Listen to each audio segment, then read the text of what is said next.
بسم الله الرحمن الرحيم.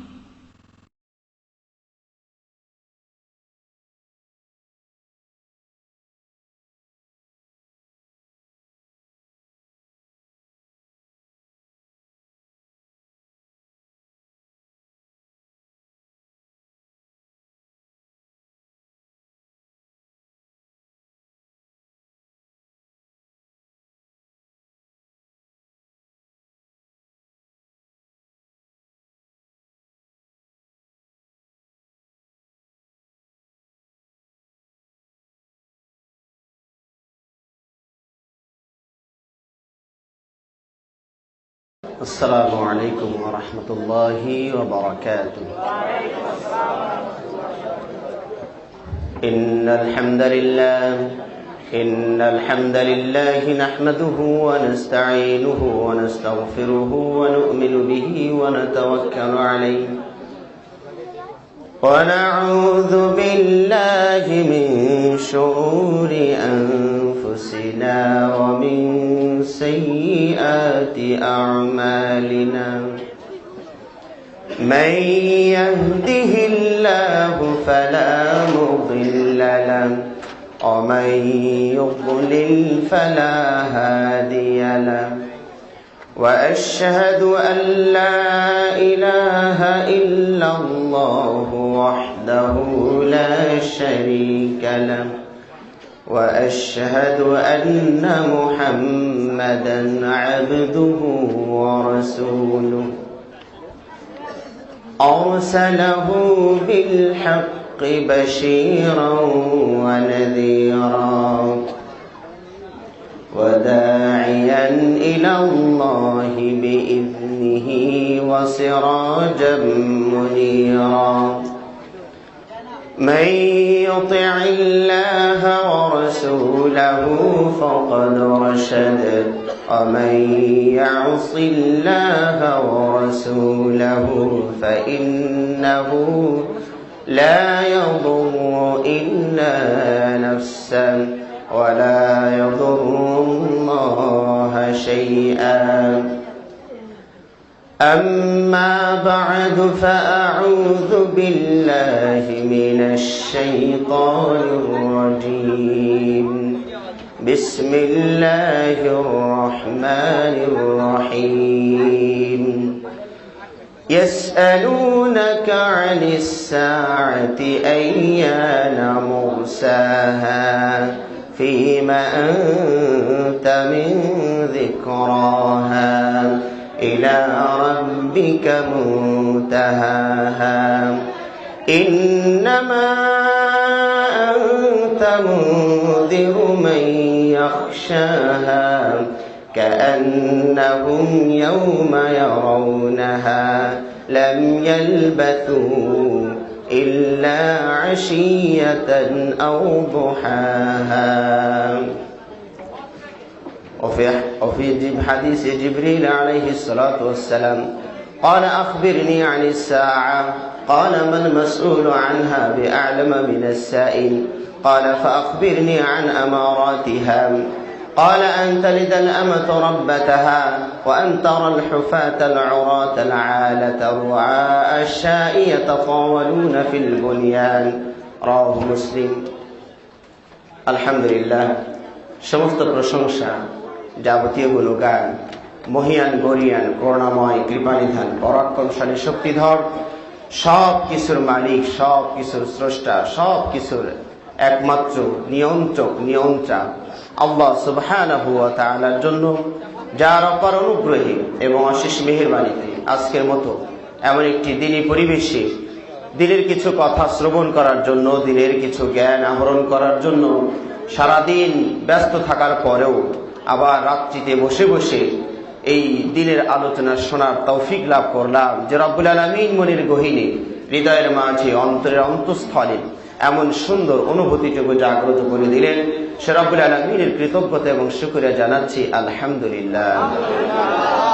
অতঃপর অসংখ্য অগণিত অজস্র সালাত ও সালাম শান্তির ধারা বর্ষিত হোক আমাদের প্রিয় নবী বিশ্ব নবী সর্বশেষ ও সর্বশ্রেষ্ঠ নবী নবী মুহাম্মদুর রাসূলুল্লাহ সাল্লাল্লাহু আলাইহি ওয়াসাল্লামের প্রতি। সম্মানিত সুযোগ্য আজকে এই মাহফিলের সভাপতি সাহেব, বিজ্ঞ উলামায়ে কেরাম, বিভিন্ন পর্যায়ের নেতৃবৃন্দ, অতিথিবৃন্দ এবং আমার সামনে উপবিষ্ট বয়োজ্যেষ্ঠ বয়োকনিষ্ঠ সুধীমণ্ডলী, পর্দার অন্তরালে মা ও ভগ্নীগণ, আপনারা ইতিমধ্যে আমার বিষয় সম্পর্কে অবগত হতে পেরেছেন। সেটি হচ্ছে কিয়ামতের আলামত ও তার পূর্ব লক্ষণ।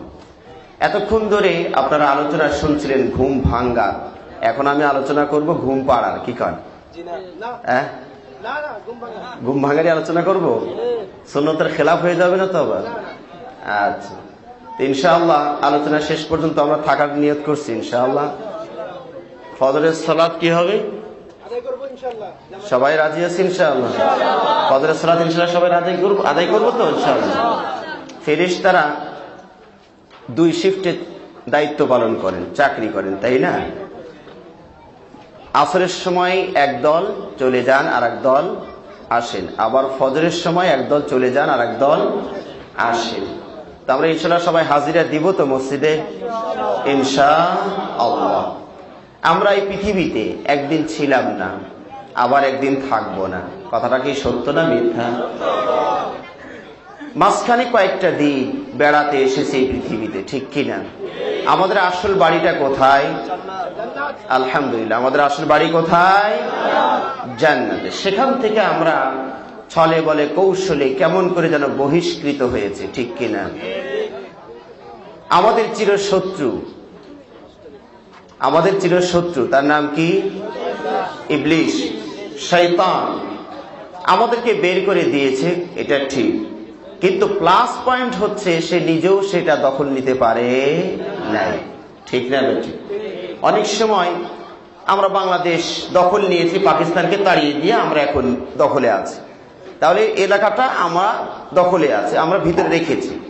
তো শয়তান আমাদেরকে জান্নাত থেকে বের করতে পেরেছে ঠিক, কিন্তু ওই এলাকায় সে নিজেও ভোগ করতে পারছে না, এখনো খালি আছে। আলহামদুলিল্লাহ, সে বাহির থেকে আমাদেরকে বাধা দিয়ে ঠেকানোর চেষ্টা করছে, যাতে করে আমরা ওখানে আর যেতে না পারি। এই বাধার বৃন্দাবনকে ভেদ করে আমাদেরকে সেখানে প্রবেশের চেষ্টা করতে হবে না? হবে না? তো আমরা এই দুনিয়াতে বেড়াতে এসেছি, এই দুনিয়া চিরদিন দুনিয়া এভাবে থাকবে না, একদিন এর পরিসমাপ্তি ঘটবে, তাই না? একদিন গলদ হয়ে যাবে, সব কিছু তছনছ হয়ে যাবে। তার কিছু আলামত বা কিছু লক্ষণ আমাদেরকে কোরআন এবং হাদিসে উল্লেখ করা হয়েছে। যেমন ধরুন, আপনি দূর থেকে দেখলেন যে ওই দূরে কালো ধোঁয়া, শুধু কালো ধোঁয়াটা দেখা যাচ্ছে, আপনি কি বুঝতে পারলেন? সেখানে আগুন লেগেছে। তাহলে এই ধোঁয়াটা হচ্ছে একটা সাইন, একটা আলামত, একটা লক্ষণ যেখানে কি হয়েছে? আগুন লেগেছে। গাছের পাতাটা নড়ে, এমন করে নড়ছে, আপনি কি বুঝলেন? এখানে বাতাস আছে। তাহলে একটা লক্ষণ দেখে আর একটা জিনিসকে বোঝা যায়, তাই না? যেমন ধরুন, এটাকে বলা যায় সিন দেখে আনসিনকে চেনা, দৃশ্যকে দেখে অদৃশ্যকে চেনার চেষ্টা করা হয়। যেমন আমরা আল্লাহকে দেখি না, ঠিক আছে, কিন্তু যেহেতু এটা আম গাছ, এটা ডাব গাছ, এটা পৃথিবী, এগুলো যেহেতু আছে, এটার বানানেওয়ালাও একজন আছে, ঠিক কিনা? তাহলে আমরা সিন দেখে, দৃশ্য দেখে আনসিন অদৃশ্যকে চেনার চেষ্টা করি। আচ্ছা, মনে করেন যে আমার সামনে একটা টেবিল আছে, টেবিল যেহেতু আছে তাহলে একটা মিস্ত্রি, কাঠমিস্ত্রি আছে, কিন্তু আমি কিন্তু কাঠমিস্ত্রিকে দেখছি না। এই আলামতটা দেখে আমি বুঝে নিব যে একজন মিস্ত্রি এটা বানিয়েছে, ঠিক কিনা? তাহলে আকাশ, নদী, সাগর, বাতাস, এগুলোর জন্য একজন মিস্ত্রি তো অবশ্যই আছেন, তিনি হলেন কে? আল্লাহ। তো এই যে কিয়ামত হবে, এটারও কিছু আলামত, কিছু সাইন আছে যেগুলো কোরআন এবং হাদিসে উল্লেখ করা হয়েছে। আমরা ইনশাআল্লাহ আস্তে আস্তে করে কিছু আলামতের কথা আমাদের সামনে তুলে ধরব। এই আলামত বা সাইনগুলোকে 2 ভাগে ভাগ করা হয়েছে। কয় ভাগে? একটি হচ্ছে ছোট আর একটি হচ্ছে বড়। শিরক যেমন আমরা বলি, এখানেও 2 ভাগ আছে, একটি ছোট আর একটি বড়। কুফরি করা, অবিশ্বাস করা, এটাও 2 প্রকার আছে, একটি ছোট আর একটি বড়। তো ছোট যে আলামতগুলোর কথা বলা হয়েছে সেটা প্রায় 45টারও বেশি ছোট আলামত। আর বড় বড় যে আলামতের কথা, নিদর্শনের কথা বলা হয়েছে, সেটার পরিমাণ হচ্ছে মোট 10টির মতো। কথা বুঝতে পেরেছেন? তো আমরা মোটামুটি সংক্ষিপ্ত আকারে কয়েকটি বলার চেষ্টা করব। এবং এই আলামতগুলো সবসময় যে খারাপই হবে তা কিন্তু নয়। আলামত কখনো মন্দ হতে পারে, কখনো ভালো হতে পারে। যেমন কিয়ামতের অন্যতম একটি আলামত হচ্ছে আমাদের নবী মুহাম্মদুর রাসূলুল্লাহ সাল্লাল্লাহু আলাইহি সাল্লাম দুনিয়াতে আসা, আগমন করা। এটাও একটা কিয়ামতের আলামত। আল্লাহ নবী সাল্লাল্লাহু আলাইহি সাল্লাম বলেন, বুইসতু আনা ওয়াস সাআতু কাহাতাইন, আমি প্রেরিত হয়েছি এমন সময় যখন কিয়ামত আর আমি পাশাপাশি এমন অবস্থানে আছি। সুবহানাল্লাহ। আল্লাহ নবী সাল্লাল্লাহু আলাইহি সাল্লাম হাত দিয়ে আঙ্গুল দিয়ে ইশারা করে বললেন, আমি এবং কিয়ামত পাশাপাশি অবস্থান করছি। মানে আমার আর কিয়ামতের মাঝে খুব একটা গ্যাপ, খুব একটা ব্যবধান নাই। যারা ব্যাখ্যা করেছেন মুহাদ্দিসিন কেরাম, তারা বলছেন যেখানে গ্যাপ বলতে আমার আঙ্গুলের দিকে তাকালে হয়তো বুঝবেন, এই যে একটা ছোট আঙ্গুল, একটা বড় আঙ্গুল, তাই না? এইটার এই শাহাদত অঙ্গুলি আর মধ্যম অঙ্গুলি, এই যে সামান্য মাথার কম বেশি, এখানে আল্লাহ নবী সাল্লাল্লাহু আলাইহি ওয়াসাল্লাম আছেন আর কিয়ামতটা এই জায়গায় আছে। আমার কথা বুঝতে পেরেছেন? এটা একটা ব্যাখ্যা। আর কেউ কেউ বলছেন যে এই যে দুই আঙ্গুলের মাঝে যতই আমরা চাপাই তবু একটু ফাঁকা দেখা যায়, ঠিক কি না? কেউ কেউ বলছেন যে এইটুক জায়গা, সামান্য একটু জায়গা বাকি আছে। আল্লাহ নবী সাল্লাল্লাহু আলাইহি ওয়াসাল্লাম এবং কিয়ামতের মাঝে এতটুকু জায়গা ফাঁকা রয়েছে। কিন্তু সেই এতটুকু আজ কত বছর যাচ্ছে? 1400 বছর যাচ্ছে। আল্লাহ ভালো জানেন এরপর আর কতদিন আছে। তাহলে আল্লাহ নবী সাল্লাল্লাহু আলাইহি ওয়াসাল্লাম দুনিয়াতে আসা, এটাও একটা কিয়ামতের লক্ষণ বা আলামত, যে পৃথিবীর বয়স প্রায় শেষের দিকে। আল্লাহ নবী সাল্লাল্লাহু আলাইহি ওয়াসাল্লাম বলছেন যে আমরা শেষ জামানার উম্মত আসর থেকে মাগরিব, যে সময়টুকু একটা দিনের, আপনার ফজর থেকে জোহর, জোহর থেকে আসর, আসর থেকে মাগরিব, তো বলছেন যে ইহুদিরা যেন ফজর থেকে জোহর পর্যন্ত কাজ করেছে, খ্রিস্টানেরা জোহর থেকে আসর পর্যন্ত কাজ করেছে, আর আমরা শেষ জামানার উম্মতেরা যেন আসর থেকে মাগরিব পর্যন্ত কাজ করব। তাহলে আমাদের সময়টা হচ্ছে পরন্ত বিকাল। এই অল্প সময়ের জন্য আমরা এই উম্মতরা পৃথিবীতে এসেছি। এখানে আরেকটি আলামতের কথা বলা হয়েছে, সেটা হলো সূর্য চন্দ্র দ্বিখণ্ডিত হওয়া। আল্লাহ রাব্বুল আলামিন পবিত্র কোরআনে বলছেন, ইকতারাবাতিস সাআতু ওয়ানশাক্কাল কমর, কিয়ামত অত্যাসন্ন হয়েছে, কাছাকাছি সময় এসে গিয়েছে এবং চন্দ্র দ্বিখণ্ডিত হয়েছে। তাহলে চন্দ্র দ্বিখণ্ডিত হয়ে যাওয়া, এটাও হচ্ছে কিয়ামতের একটা ছোট লক্ষণ। আপনারা জানেন আল্লাহ নবী সাল্লাল্লাহু আলাইহি সাল্লামকে মক্কার কাফেররা প্রস্তাব দিয়েছিল যে, হে মুহাম্মদ, তুমি যদি পারো এই চন্দ্রকে দ্বিখণ্ডিত করতে, তাহলে আমরা তোমার প্রতি ঈমান আনব। আসলে এই চন্দ্র দ্বিখণ্ডিত করার যোগ্যতা, ক্ষমতা কি আল্লাহ নবী সাল্লাল্লাহু আলাইহি ওয়াসাল্লাম আছে? নাই। এটা আল্লাহ রাব্বুল আলামিন তাকে ক্ষমতা দিলে হবে। আল্লাহ রাব্বুল আলামিনের অনুমতিতে যখনই আল্লাহ নবী সাল্লাল্লাহু আলাইহি ওয়াসাল্লাম হাত দিয়ে আঙ্গুল দিয়ে ইশারা করলেন, তখনই চন্দ্র দুই ভাগ হয়ে দুই পাহাড়ের পাদদেশে গিয়ে পড়লো। সুবহানাল্লাহ, সুবহানাল্লাহ। মক্কার কাফেররা ঈমান আনা তো দূরের কথা, তারা অপবাদ দিতে লাগলো, আমরা ভেবেছিলাম যে মুহাম্মদ যেমন জাদুকর, যে দুনিয়াতেই মনে হয় জাদুর প্রভাব ফেলতে পারে, এ তো দেখি আকাশেও জাদুর প্রভাব ফেলেছে। নাউযুবিল্লাহি মিন যালিক। তাহলে এই চন্দ্র দ্বিখণ্ডিত হয়ে গেল, আবার চন্দ্রটা জোড়া লেগে গেল। এই যে চন্দ্র দ্বিখণ্ডিত হয়ে যাওয়া, এটাও কিয়ামতের একটা লক্ষণ। বিজ্ঞানীরা চাঁদে গিয়েছিল, তাই না? কিন্তু এখন কি আর চাঁদে যাওয়ার চেষ্টা করছে? করে না। কেন করে না? এই সাইনটা থাকার কারণেই বিজ্ঞানীরা এখন আর চাঁদে যাওয়ার চেষ্টা করে না।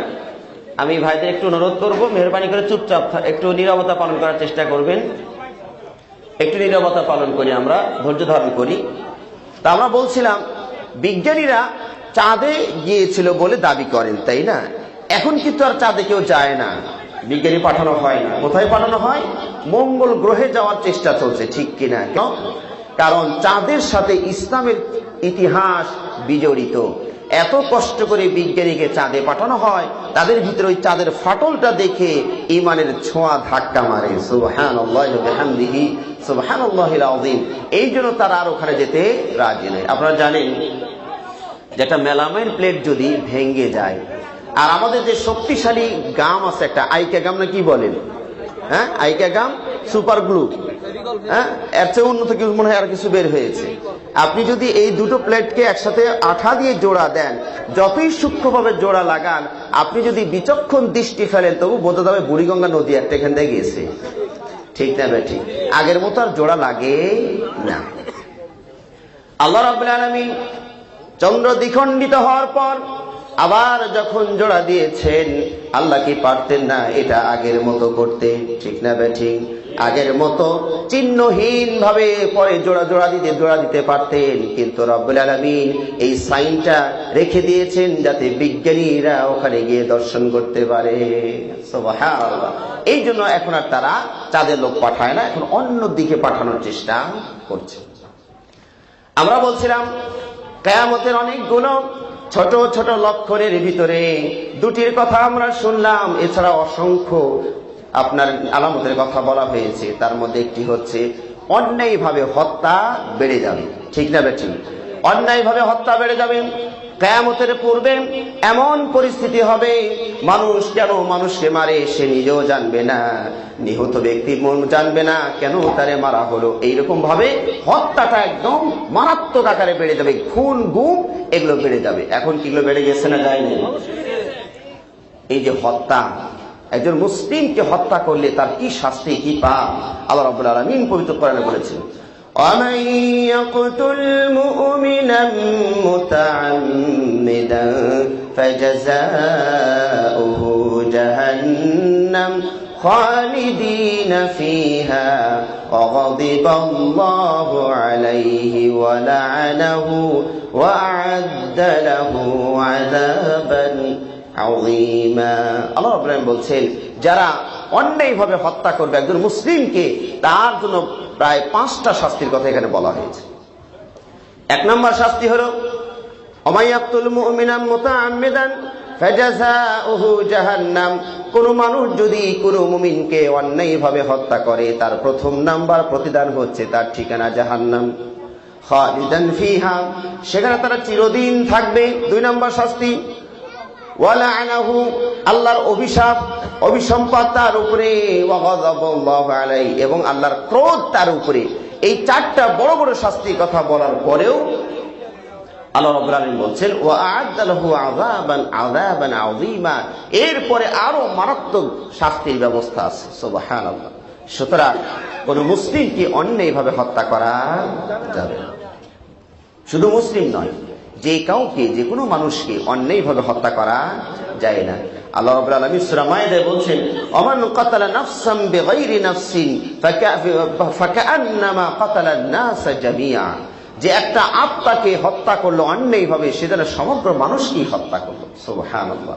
সুতরাং এই হত্যা এখন বেড়ে যাবে। আজকে দেখুন, খুনি যারা, তারা অর্থের লোভে হত্যা করছে, ঠিক কিনা?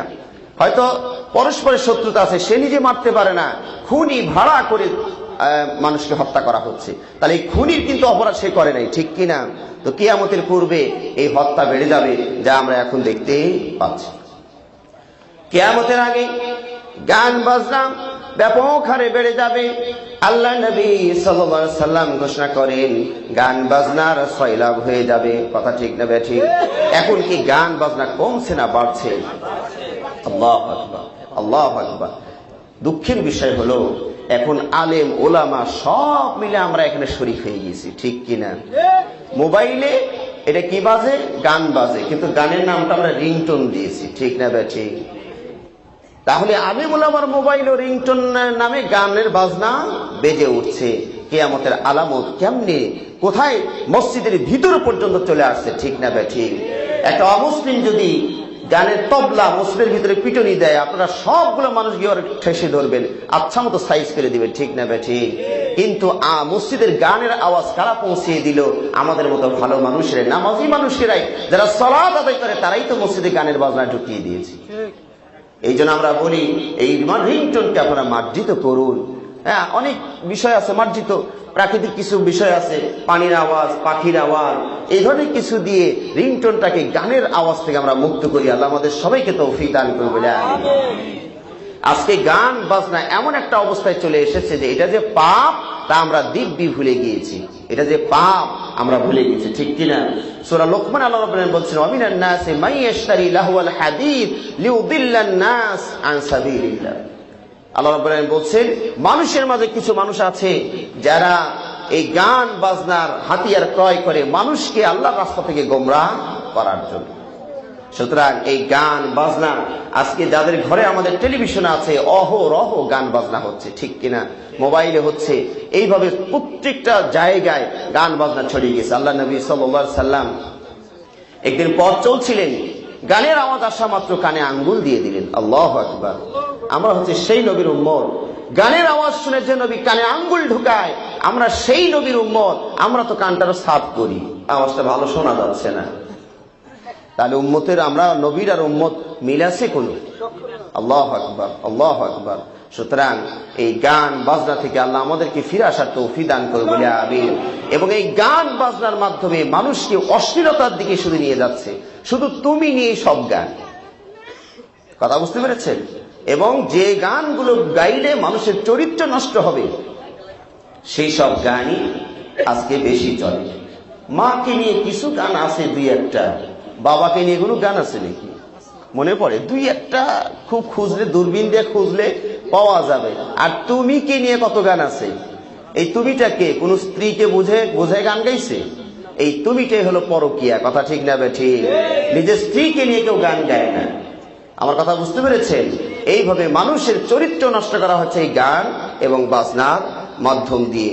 এই গান বাজনা কিয়ামতের পূর্বে মানুষ হালাল মনে করে করবে, এটাও একটা কিয়ামতের আলামত। আজকে দেখুন চতুর্দিকে গান বাজনা কিভাবে ছড়িয়ে পড়েছে, কিয়ামতের একটা লক্ষণ এসে গিয়েছে।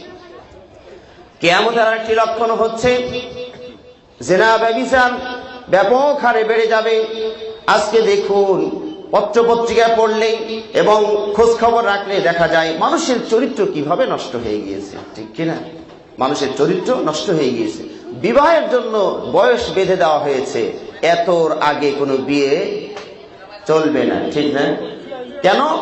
যাতে করে ওই বয়স আসার আগেই মানুষের চরিত্র ডান বাম দিকে চলে যায়। আউযুবিল্লাহি মিনাশ শাইতানির রাজিম। অবৈধের কোনো বয়স সীমা নাই, কিন্তু বৈধের বয়স সীমা বেঁধে দেওয়া হয়েছে। আসলে আমাকে একদিন প্রশ্ন করেছে এক মাহফিলে যে বিয়ের বয়স, বিয়ে কখন বৈধ হয় কখন অবৈধ হয়। হ্যাঁ, আমরা আওয়াজটি বন্ধ করি। আমরা বলছিলাম, আমাকে একদিন প্রশ্ন করেছে বিয়ে কখন, বিয়ের বয়স কত। আমি বললাম জন্মের ভূমিষ্ঠ হওয়ার পরপরই বিয়ে করা যায়। কেমনি? জন্ম হওয়ার পরপরই দুই শিশু, বাবা আর মা, বাবা আর ওই বাবা মিলে পরস্পরে বিয়ে দিয়ে দিবে। এই শিশুটাকে এই শিশুর সাথে বিয়ে দিয়ে দিলাম। এরা যখন বড় হয়ে যাবে তখন এরা চয়েস করবে, এই যে তোমাদেরকে আমরা ছোটবেলায় বিয়ে দিয়েছিলাম, তোমরা যদি পছন্দ করো বিয়েটা থাকবে, না হলে আমরা আবার আরেক জায়গায় দেখবো। কথা বুঝতে পেরেছেন? তো ইসলামের জন্য বিবাহটা খুব সহজ ছিল। আজকে বিবাহটাকে জটিল করে অন্য পথটাকে সহজ করার চেষ্টা করা হচ্ছে, ঠিক না ভাই? আল্লাহ আমাদেরকে বোঝার তৌফিক দান করুন, আল্লাহ আমাদেরকে হেদায়েত করুন, আমিন। আজকে বিবাহের জন্য কমিউনিটি সেন্টার ভাড়া করতে হয়, লক্ষ লক্ষ টাকা ব্যয়ের ব্যবস্থা করা হয়েছে, অথচ আল্লাহ নবী সাল্লাল্লাহু আলাইহি ওয়াসাল্লামের যুগের বিবাহটা কত সহজ ছিল। আল্লাহ নবী সাল্লাল্লাহু আলাইহি ওয়াসাল্লাম একদিন সাহাবাদেরকে নিয়ে বসে আছেন, এমন সময় একজন নারী এসে নিজের জীবনকে নবীর জন্য উৎসর্গ করে দিলেন। ইয়া রাসূলুল্লাহ, আমি আমার জীবনটাকে আপনার জন্য উৎসর্গ করে দিলাম। আল্লাহ নবী সাল্লাল্লাহু আলাইহি সাল্লাম মেয়েটার দিকে একবার তাকিয়ে মাথাটাকে নিচু করলেন, আর হা না কিছুই বলছেন না। পাশে একজন সাহাবী বসেছিলেন, বললেন, ইয়া রাসূলুল্লাহ, আপনার যদি মেয়েটার প্রয়োজন না থাকে তাহলে আমার সাথে বিয়ে পড়িয়ে দিন। আল্লাহ নবী সাল্লাল্লাহু আলাইহি ওয়াসাল্লাম বললেন, ও সাহাবা, মহরানা আদায় করার মতো তোমার কাছে কিছু আছে নাকি? লোকটা বলেন, এই যে পরনের চাদরটা আছে। সুবহানাল্লাহ, গরিব মানুষ, সাহাবা বিয়ে করতে চাচ্ছে। আল্লাহ নবী, মেয়েটা আপনার যদি প্রয়োজন না থাকে তাহলে আমার সাথে বিয়ে দিয়ে দিন। আল্লাহ নবী সাল্লাল্লাহু আলাইহি ওয়াসাল্লাম বলেন, মহরানা দেওয়ার মতো তোমার কিছু আছে? বলছে, আমার এই পরনের লুঙ্গিটা আছে। আমাদের ভাষায় লুঙ্গি হবে, এটা নিচে চাদর। তার মানে সাহাবী এত দরিদ্র যে তার দুইটা কাপড়ও নাই। উপরের অংশে যে চাদর, উপরেরটা বলা হয় চাদর, নিচেরটা লুঙ্গি। এই শুধু নিচের অংশটা আছে, উপরের অংশও নাই। আল্লাহ নবী সাল্লাল্লাহু আলাইহি ওয়াসাল্লাম বললেন, ও সাহাবা, তুমি যদি এই লুঙ্গিটা তাকে দিয়ে দাও তো তোমার তো কোনো কাপড় থাকে না। কাজে তুমি বাড়িতে যাও, খুঁজে দেখো কিছু পাওয়া যায় কিনা। সাহাবা বললেন, ইয়া রাসূলুল্লাহ, আমার বাড়িতে কিছু নাই, আমার বাড়িতে কিছুই পাওয়া যাবে না। আল্লাহ নবী সাল্লাল্লাহু আলাইহি ওয়াসাল্লাম বললেন, বাড়িতে গিয়ে দেখো, ওয়ালাউ খাতামান মিন হাদিদ, একটা লোহার আংটিও যদি পাও সেটা নিয়ে আসো। আল্লাহ নবীর সাহাবী বাড়িতে গিয়ে খুঁজে একটা লোহার আংটিও তিনি ব্যবস্থা করতে পারলেন না। আল্লাহু আকবার, আল্লাহু আকবার। সব শেষে আল্লাহ নবী সাল্লাল্লাহু আলাইহি ওয়াসাল্লাম জিজ্ঞেস করলেন, ও সাহাবা, তোমার কি কোরআনের আয়াত মুখস্থ আছে? কোন সূরা মুখস্থ আছে? সাহাবা বললেন, ইয়া রাসূলুল্লাহ, অমুক অমুক সূরা আমার মুখস্থ আছে। আল্লাহ নবী সাল্লাল্লাহু আলাইহি ওয়াসাল্লাম বললেন, যাওয়াজতুকাহা বিমা মাআকা মিনাল কোরআন, আমি তোমাকে, এই মেয়েটাকে তোমার সাথে বিয়ে দিলাম। মহরানা কি? মহরানা হচ্ছে তোমার কাছে যে সূরাগুলো আছে এই সূরাগুলো ওই মেয়েটাকে শিখিয়ে দিবে। সুবহানাল্লাহ, সুবহানাল্লাহ। বিয়ে কত সহজ ছিল, কোথায় আনুষ্ঠানিকতা, কিছুই নাই। তোমার সাথে এই মেয়েটাকে বিয়ে দিলাম। মহরানা কি? তুমি যে কয়েকটা সূরা জানো এই সূরাগুলো তাকে শিখিয়ে দিবে। সুবহানাল্লাহ, সুবহানাল্লাহ। আল্লাহ নবী সাল্লাল্লাহু আলাইহি ওয়াসাল্লামের যুগে একজন মেয়ে একজোড়া জুতার বিনিময়ে বিয়ে করেছে, বিয়ে বসেছে। এখন তো 5 লাখ 10 লাখ না হলে বিয়ের চিন্তাই করা যায় না, ঠিক না ব্যাঠিক? তা আগের যুগের এইভাবে বিবাহটাকে সহজ করা হয়েছিল, আর এখনকার যুগে বিবাহটাকে কঠিন করে দেওয়া হয়েছে, যাতে করে কিয়ামতের আলামতটা বেশি করে দুনিয়াতে এসে যায়। আমার কথা বুঝতে পেরেছেন? এই জন্য আমরা চেষ্টা করব বিবাহটাকে যেন সহজ করা যায়। আল্লাহ আমাদের সবাইকে তৌফিক দান করুন বলে আমিন। কিয়ামতের আরেকটি আলামত হচ্ছে মদের ছয়লাভ হয়ে যাবে, নেশা দিয়ে ভরে যাবে। আজ বাংলার আনাচে কানাচে চেয়ে দেখুন, চতুর্দিকে মদ আর নেশা দিয়ে ভরে গিয়েছে, ঠিক না বেঠি? বিশেষ করে যুব সমাজকে এই মদ এবং নেশা দিয়ে ধ্বংসের দ্বার প্রান্তে পৌঁছে দিয়েছে। আমার কথা বুঝতে পেরেছেন? আজকে মদের নানান রকমের নাম দেওয়া হয়েছে, পান, বিড়ি, সিগারেট, জর্দা, তামাক, গুল, ইয়াবা, হিরোইন, এরপরে ফেন্সিডিল, এরকম নাম জানা অজানা কত রকমের নেশা দিয়ে সমাজটাকে ভরে দিয়েছে। এইভাবে যুব সমাজ, যদি একটা দেশের যুব সমাজ নষ্ট হয়ে যায় তাহলে এই দেশের স্বাধীনতা রক্ষাও সম্ভব হবে না। এই দেশের অর্থনৈতিক অবস্থা ভেঙে যেতে বাধ্য হয়ে যাবে, ঠিক না বেঠিক? কারণ যুব সমাজ হচ্ছে প্রতিটি দেশের একটা উল্লেখযোগ্য শক্তি। এই শক্তি যদি নষ্ট হয়ে যায় এদেশের স্বাধীনতা নষ্ট হয়ে যাবে, এদেশের অর্থনীতির মেরুদণ্ড ভেঙে যাবে। আল্লাহ রাব্বুল আলামিন এই নেশার হাত থেকে আল্লাহ আমাদেরকে বাঁচান বলে আমিন। আল্লাহ নবী সাল্লাল্লাহু আলাইহি ওয়াসাল্লাম বলেছেন, কুল্লু মুসকিরিন হারাম, প্রতিটি নেশাই হারাম। যা খেলে মাদকতা সৃষ্টি হয়, ব্রেনের উপরে প্রভাব ফেলে, সেই এই ধরনের যত কিছু আছে সব কিছু হারাম। নাম ধরে বলা হয় নাই, ইসলামে খাদ্যের ব্যাপারে কিছু সূত্র উল্লেখ করা হয়েছে। আমার কথা বুঝতে পারছেন? যেমন পশু, কোন পশু খাবেন কোন পশু খাবেন না একটা সূত্র আছে। যোগ অঙ্কের একটা সূত্র আছে না? বিয়োগ অঙ্কের একটা সূত্র আছে না? কারণ আপনি যখন স্কুলে পড়েছেন সব অঙ্ক কি স্যারে শিখাইছে? যোগ এইভাবে করতে হয়, বিয়োগ এইভাবে করতে হয়, সূত্র নিয়মটা শিখে ফেলেছেন। এখন আপনার সামনে যত যোগ বিয়োগ দেওয়া যায় আপনি এখন করতে পারবেন, ঠিক কিনা? খাদ্যের ব্যাপারে ইসলামের কিছু সূত্র আছে। 1 নাম্বার, কোন পশুটা খাবেন কোন পশুটা খাবেন না, এখানে একটা সূত্র আছে। সেই সূত্রটা হলো কি? যার ছেদন দাঁত আছে, সূচালু দাঁত আছে, চোখা দাঁত যার আছে, এই পশু খাওয়া যাবে না। একটা সূত্র বলে দেওয়া হয়েছে। না হলে যদি বলেন ছাগল খাওয়া যাবে, তার দলিল কোথায়? বাঘ খাওয়া যাবে না, তার দলিল কোথায়? কোথাও কি লেখা আছে? হ্যাঁ, বাঘ হারাম এভাবে লেখা আছে? এই সূত্র ছেদন দাঁত, সুচালু দাঁত। দাঁত কিন্তু কয়েক রকমের আছে, একটা ধরন সামনের গুলোতে ধরে, আর এই যে চোখাটা দিয়ে ছিদ্র করে, আর ওই মাড়ির দাঁত দিয়ে পিষণ, ওটা পিষে তসনস করে, ওটা জাঁতার মতো। আমরা যেমন জাঁতা দিয়ে পিষি ওইরকম পেষণ, ধরন, ছেদন, পেষণ, 3 রকমের দাঁত মানুষের আছে। তো এই সুচালু দাঁত, বাঘে যখন হাঁ করে কোন দাঁতটা আগে বের হয়? ওই সুচালু দাঁতটা। কুকুর যখন হাঁ করে ওই সুচালু দাঁতটা বের হয়। এই সুচালু দাঁত যার আছে ওই পশুটা কি হারাম। আমার কথা বুঝতে পেরেছেন? পাখির ভিতরে কোনটা খাবেন কোনটা খাবেন না একটা সূত্র বলে দেওয়া আছে, সেটা হলো কি, কুল্লুযী মিখলাবিন মিনাত তায়র, যে পাখি পা দিয়ে শিকার করে এই পাখি খাওয়া যাবে না। যেমন চিল, শকুন, আর একটা কি বাজ পাখি, এরা পা দিয়ে ধরে ছিনতাই করে খায়। কথা বুঝতে পেরেছেন? এই পা দিয়ে শিকার করে যে পাখি, ওই পাখি খাওয়া যাবে না।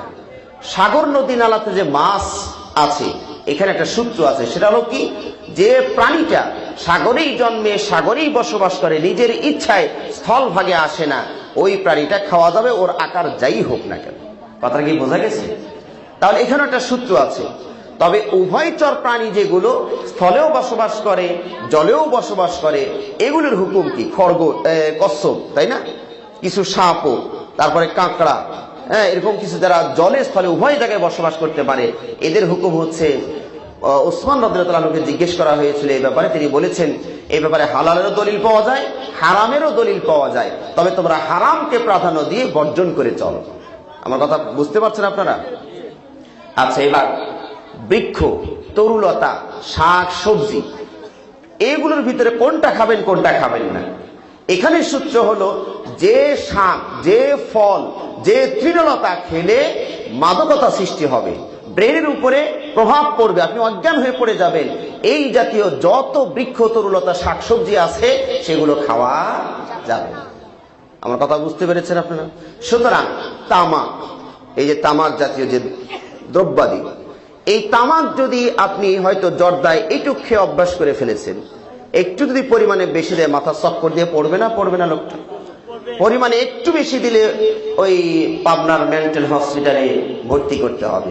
তাহলে মা আসকারা কাসীরুহু ফাকালিলুহু হারাম, যা বেশি খেলে মাদকতা সৃষ্টি হয় তা অল্পটুকু হারাম।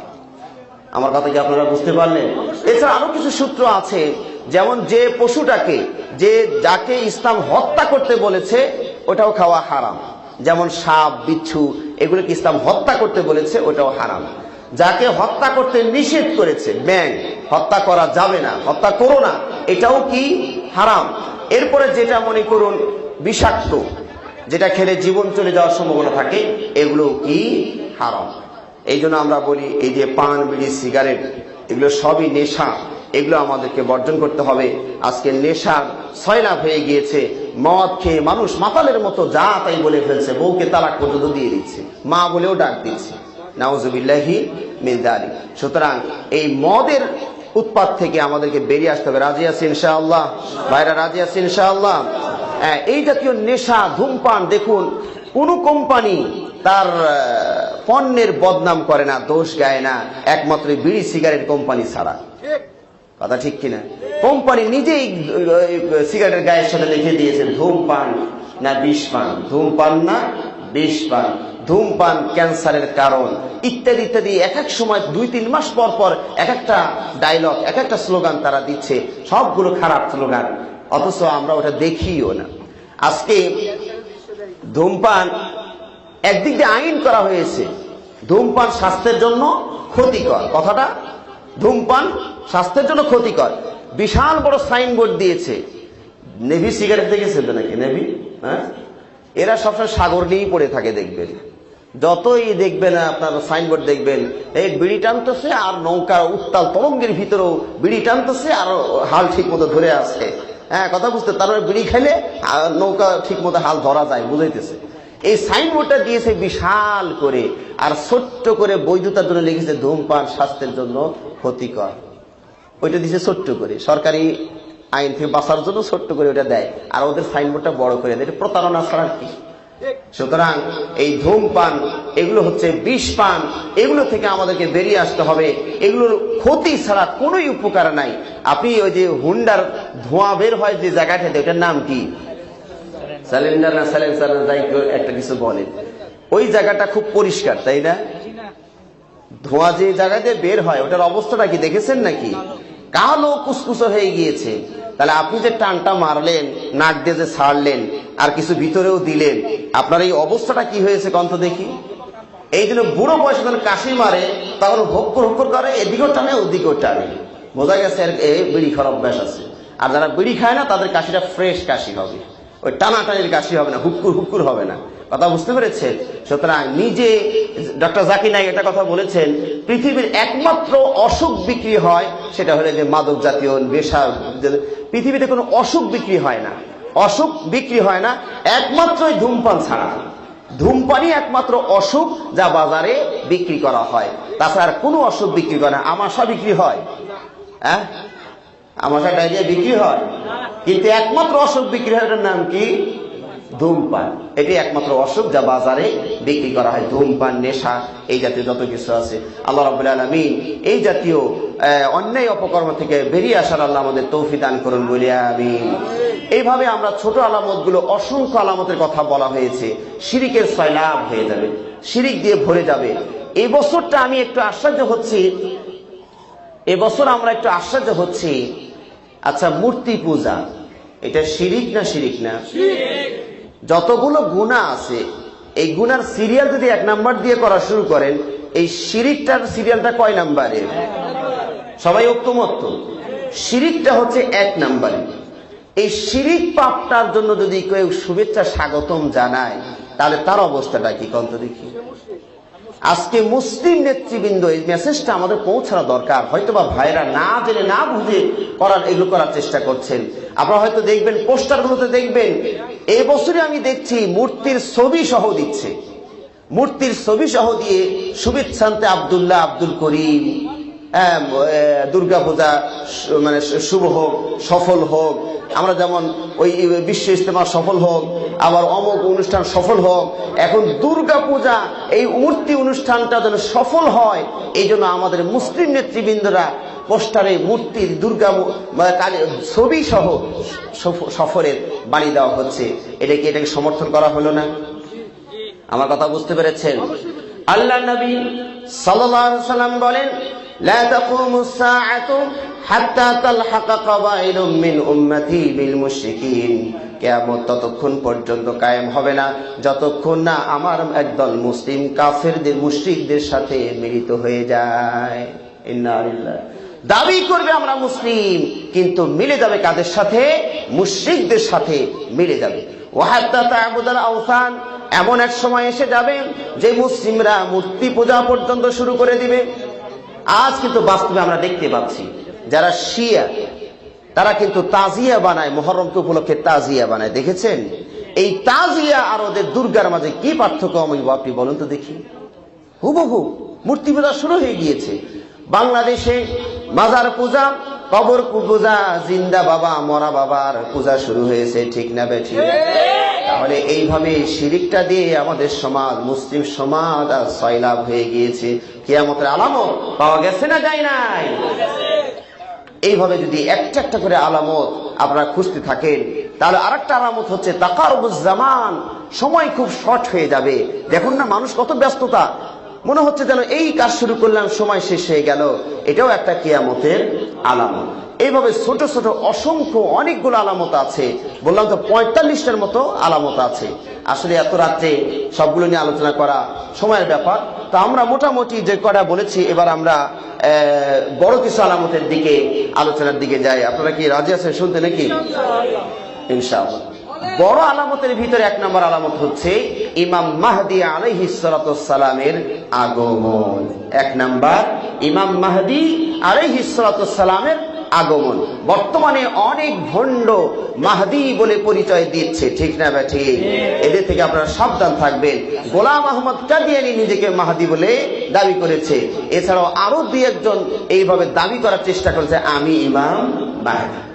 ইমাম মাহদীকে ইমাম মাহদী সম্পর্কে আল্লাহর নবী সাল্লাল্লাহু আলাইহি ওয়াসাল্লাম বলেন, ইমাম মাহদী হচ্ছেন যার নাম হবে মুহাম্মদ, যার বাবার নাম হবে আব্দুল্লাহ। আমার কথা বুঝতে পেরেছেন? মাহদী এটা হচ্ছে তার উপাধি, লকব, কিন্তু আসল নাম হবে কি তার মুহাম্মদ, তার বাবার নাম হবে কি আব্দুল্লাহ।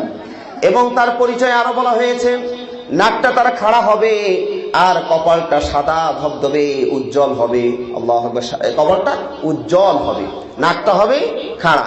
তিনি হবেন মুহাম্মদুর রাসূলুল্লাহ সাল্লাল্লাহু আলাইহি ওয়াসাল্লামের কন্যা ফাতেমা, তার ছেলে হাসান রাদিয়াল্লাহু আনহুর বংশের লোক। আমার কথা বুঝতে পেরেছেন? এবং ইমাম মাহদী আলাইহিস সালাতু ওয়াস সালাম যখন দুনিয়াতে এসে যাবে তখন পৃথিবীতে শান্তি দিয়ে ভরে যাবে। সুবহানাল্লাহ। আল্লাহ নবী সাল্লাল্লাহু আলাইহি সাল্লাম বলেন, ইমাম মাহদী যখন দুনিয়াতে এসে যাবে তখন ন্যায় আর ইনসাফ দিয়ে ভরে যাবে, সততা দিয়ে ভরে যাবে, যেমন তার আগে জুলুম দিয়ে ভরা ছিল। এমনও হাদিসে এসেছে, আল্লাহ নবী সাল্লাল্লাহু আলাইহি সাল্লাম বলেন, বাঘে আর ছাগলে একসাথে চড়ে বেড়াবে, কেউ কারোর উপরে আক্রমণ করবে না। সুবহানাল্লাহ, কি শান্তি সেদিন ফিরে আসবে। আল্লাহ নবী সাল্লাল্লাহু আলাইহি সাল্লাম বলেছেন, বিষাক্ত সাপ হা করলেও বাচ্চা ছেলেরা মুখের ভিতরে হাত ঢুকিয়ে দিবে, সাপে দংশন করবে না। আল্লাহু আকবার, আল্লাহু আকবার, কি বরকত সেদিন এসে যাবে। আল্লাহ নবী সাল্লাল্লাহু আলাইহি ওয়াসাল্লাম বলেন, একটা আঙ্গুর অনেকগুলো মানুষ মিলে একটা আঙ্গুর খেলেই পেট ভরে যাবে। সুবহানাল্লাহ। আল্লাহ নবী সাল্লাল্লাহু আলাইহি ওয়াসাল্লাম বলেছেন, একটা ডালিম একটা বিশাল সংখ্যক মানুষের জন্য যথেষ্ট হয়ে যাবে। ডালিমটা দিয়ে যদি ছাতা বানানো হয় তাহলে অনেক মানুষ ছায়া নিতে পারবে। কি শান্তি সেদিন ফিরে আসবে। সেই উনি হচ্ছেন ইমাম মাহদী আলাইহিস সালাতু ওয়াস সালাম। কখন আসবেন? আল্লাহর নবী সাল্লাল্লাহু আলাইহি ওয়াসাল্লাম বলেন, কাবা ঘরের গুপ্তধন, কাবা ঘরের ভিতরে যে কিছু সম্পদ আছে, এই সম্পদের দখল নেওয়ার জন্য তিনজন খলিফার তিন পুত্র মারামারি করবে, দ্বন্দ্বলা যুদ্ধ করবে, কেউ দখলে নিতে পারবে না। এমন সময়ে ওই ইমাম মাহদী আলাইহিস সালাতু ওয়াস সালামের আবির্ভাব ঘটবে। তিনি ওই মক্কার পাশে গিয়ে আশ্রয় নেবেন। এই ইমাম মাহদীকে হত্যা করার জন্য বিশাল সৈন্যবাহিনী প্রেরণ করা হবে। আল্লাহ নবী সাল্লাল্লাহু আলাইহি ওয়াসাল্লাম বলেন, বাইদা নামক স্থান, মক্কার পার্শ্ববর্তী বাইদা নামক স্থানে এই সৈন্যবাহিনী যখন পৌঁছে যাবে তখন সঙ্গে সঙ্গে ভূমি ধসে সব সৈন্য ধ্বংস হয়ে যাবে। আল্লাহু আকবার। ভূমি ধসে সব সম্পদ, সব সৈন্য ধ্বংস হয়ে যাবে। আল্লাহ রাব্বুল আলামিন মাঝে মাঝে ভূমি ধসের মাধ্যমে জাতিকে ধ্বংস করেছেন, ঠিক না? কারুনকে আল্লাহ কি দিয়ে ধ্বংস করেছিলেন? ফাখাসাফনা বিহি ওয়া বিদারিহিল আরদ, আমি কারুনকে ভূমি ধসে তার সম্পদ সহ ধ্বংস করে দিয়েছি। অনেক জাতিকে আল্লাহ রাব্বুল আলামিন ভূমি ধসের মাধ্যমে ধ্বংস করে দিয়েছেন। এটাও কিয়ামতের একটা ছোট ছোট আলামতের মধ্যে এটাও একটা আলামত। তো এই মাহদী আলাইহিস সালাম বলা হয়েছে যে পূর্ব দিক থেকে, অর্থাৎ মদিনার থেকে পূর্ব দিকে, মদিনা থেকে পূর্ব দিক থেকে কালো পতাকাধারী এক ধরনের সৈন্য সমবের হয়ে বের হবেন। কালো পতাকা কালো পোশাকধারী একদল সৈন্য বের হবেন। এরা অসংখ্য মানুষকে হত্যা করবে, মানে কাফের যারা তাদেরকে হত্যা করবে। এবং তাদের ভিতরে একজন নেতা আছেন, তার নামই হলো মুহাম্মদ বিন আব্দুল্লাহ, ইমাম মাহদী আলাইহিস সালাতু ওয়াস সালাম। আমার কথাটা বুঝে আসছে আপনাদের? এই ইমাম মাহদী আলাইহিস সালাতু ওয়াস সালাম যখন পৃথিবীতে শান্তি প্রতিষ্ঠা করবেন, এমন সময় দাজ্জালের আবির্ভাব ঘটবে। এমন সময় দাজ্জালের আবির্ভাব ঘটবে। এটা হচ্ছে বড় আলামতের দ্বিতীয় আলামত। দাজ্জাল হচ্ছে বড় আলামতের দ্বিতীয় আলামত। এই দাজ্জাল কাকে বলা হয়? পরিচয় কি? তার চেহারা সুরত কেমন হবে? আল্লাহ নবী সাল্লাল্লাহু আলাইহি ওয়াসাল্লাম বিস্তারিত বর্ণনা করেছেন। আজকে বিভিন্ন ফিরকা দলেরা এই দাজ্জালের অপব্যাখ্যা করছে, ঠিক না বেঠিক? আপনার কাদিয়ানীরা এটাকে রূপক অর্থে নিয়ে যায়, আবার বায়েজিদ পন্নী টাঙ্গাইলের সেও রূপক অর্থে নিয়ে গিয়েছে, ঠিক কিনা? এরা বলতে চাচ্ছে দাজ্জাল আসলে কোনো একটা ব্যক্তি নয়, এটা হচ্ছে একটা সভ্যতার নাম, ইংরেজ সভ্যতা। এই অত্যাধুনিক সভ্যতাই হচ্ছে দাজ্জাল। আসলে দাজ্জাল কোনো ব্যক্তি বা বস্তু নয়, এটা সম্পূর্ণ মিথ্যা কথা। দাজ্জাল পুরো মানুষের মতো আকার। আল্লাহ নবী সাল্লাল্লাহু আলাইহি ওয়াসাল্লাম বলেছেন, দাজ্জাল হচ্ছে একজন তরুণ, একজন যুবক, বিশাল বড় দেহ, বুকটা তার চওড়া হবে, কপালে তার কাফারা, কাফের লেখা থাকবে, চোখ দুটো তার টেরা হবে, একটা চোখ তার টেরা হবে। টেরা চোখ বোঝেন তো? এইদিকে চাই মনে হচ্ছে যেন এইদিকে চাই হয়েছে, এরকম হবে তার চোখ। গায়ের রং হবে লাল, লাল বর্ণ হবে গায়ের রং, এবং দাজ্জালের হাতে অনেক ক্ষমতা দেওয়া হবে, বিশাল বড় ফিতনার জিনিস। আল্লাহু আকবার। যত নবী এসেছেন পৃথিবীতে, সব নবী দাজ্জাল সম্পর্কে তার উম্মতকে সতর্ক করেছেন। আল্লাহ নবী সাল্লাল্লাহু আলাইহি ওয়াসাল্লাম বলেন, শোনো, যত নূহ আলাইহিস সালাম থেকে শুরু করে আজ পর্যন্ত, আমি পর্যন্ত যত নবী পৃথিবীতে এসেছেন, সবাই তার উম্মতকে দাজ্জালের ফিতনা হতে সতর্ক করেছেন। তবে আমি একটা কথা বলে যাই, যে কথাটা অন্য নবীরা তাদের উম্মতকে বলে নাই। আমি বলছি, তোমাদের রব কিন্তু টেরা নয়, অন্ধ নয়, কিন্তু দাজ্জাল কিন্তু টেরা চোখওয়ালা হবে, অন্ধ চোখওয়ালা হবে। কথা বুঝতে পেরেছেন? সুতরাং দাজ্জালকে দেখা মাত্র মুমিনরা চিনে ফেলবে, এটা তুমি দাজ্জাল। দাজ্জালের হাতে অনেক ক্ষমতা দেওয়া হবে পরীক্ষার জন্য। এক পাশে জান্নাত আর এক পাশে জাহান্নাম থাকবে, এক পাশে জান্নাত আর এক পাশে জাহান্নাম। প্রস্তাব দিবে, তুমি আমার প্রতি ঈমান আনো, আমি তোমাদের রব, এই বলে যখন দাবি করবে, যদি ঈমান আনেন তাহলে জান্নাতে দিয়ে দিবে, আর যদি ঈমান না আনেন তাহলে জাহান্নামে দিয়ে দিবে। আল্লাহ নবী সাল্লাল্লাহু আলাইহি ওয়াসাল্লাম বলেন, ও সাহাবারা শোনো, ওর হাতে জান্নাত আর জাহান্নাম যেটা দেখছো, যেটা জাহান্নাম সেটাই জান্নাত, আর যেটা জান্নাত দেখো ওইটাই জাহান্নাম। সুতরাং ও যদি তোমাদের সামনে এসে যায়, তাহলে চেষ্টা করো ওর সামনে না যাওয়ার, চেষ্টা করবে। প্রথম চেষ্টা হলো ওর সামনে যেন আপনি না পড়েন, কারণ এমন কিছু অলৌকিক ক্ষমতা দেখাবে যে আপনার বিশ্বাস প্রায় হয়ে যাবে, যা এটাই মনে হয় আল্লাহ। এই জন্য আল্লাহ নবী সাল্লাল্লাহু আলাইহি ওয়াসাল্লাম প্রথম কথা বলেছেন, ওর কাছেই তোমরা যাবা না, যদিও যাও তবে ঈমান তো আনবাই না, ওর জাহান্নামে তোমরা চলে যাবে, ওটাই তোমাদের জন্য জান্নাতে পরিণত হবে। সুবহানাল্লাহ। দাজ্জালকে আল্লাহ রাব্বুল আলামিন এমন ক্ষমতা দিয়ে দিবেন, আকাশকে বলবে আকাশ বৃষ্টি বর্ষণ করো, সঙ্গে সঙ্গে বৃষ্টি শুরু হয়ে যাবে।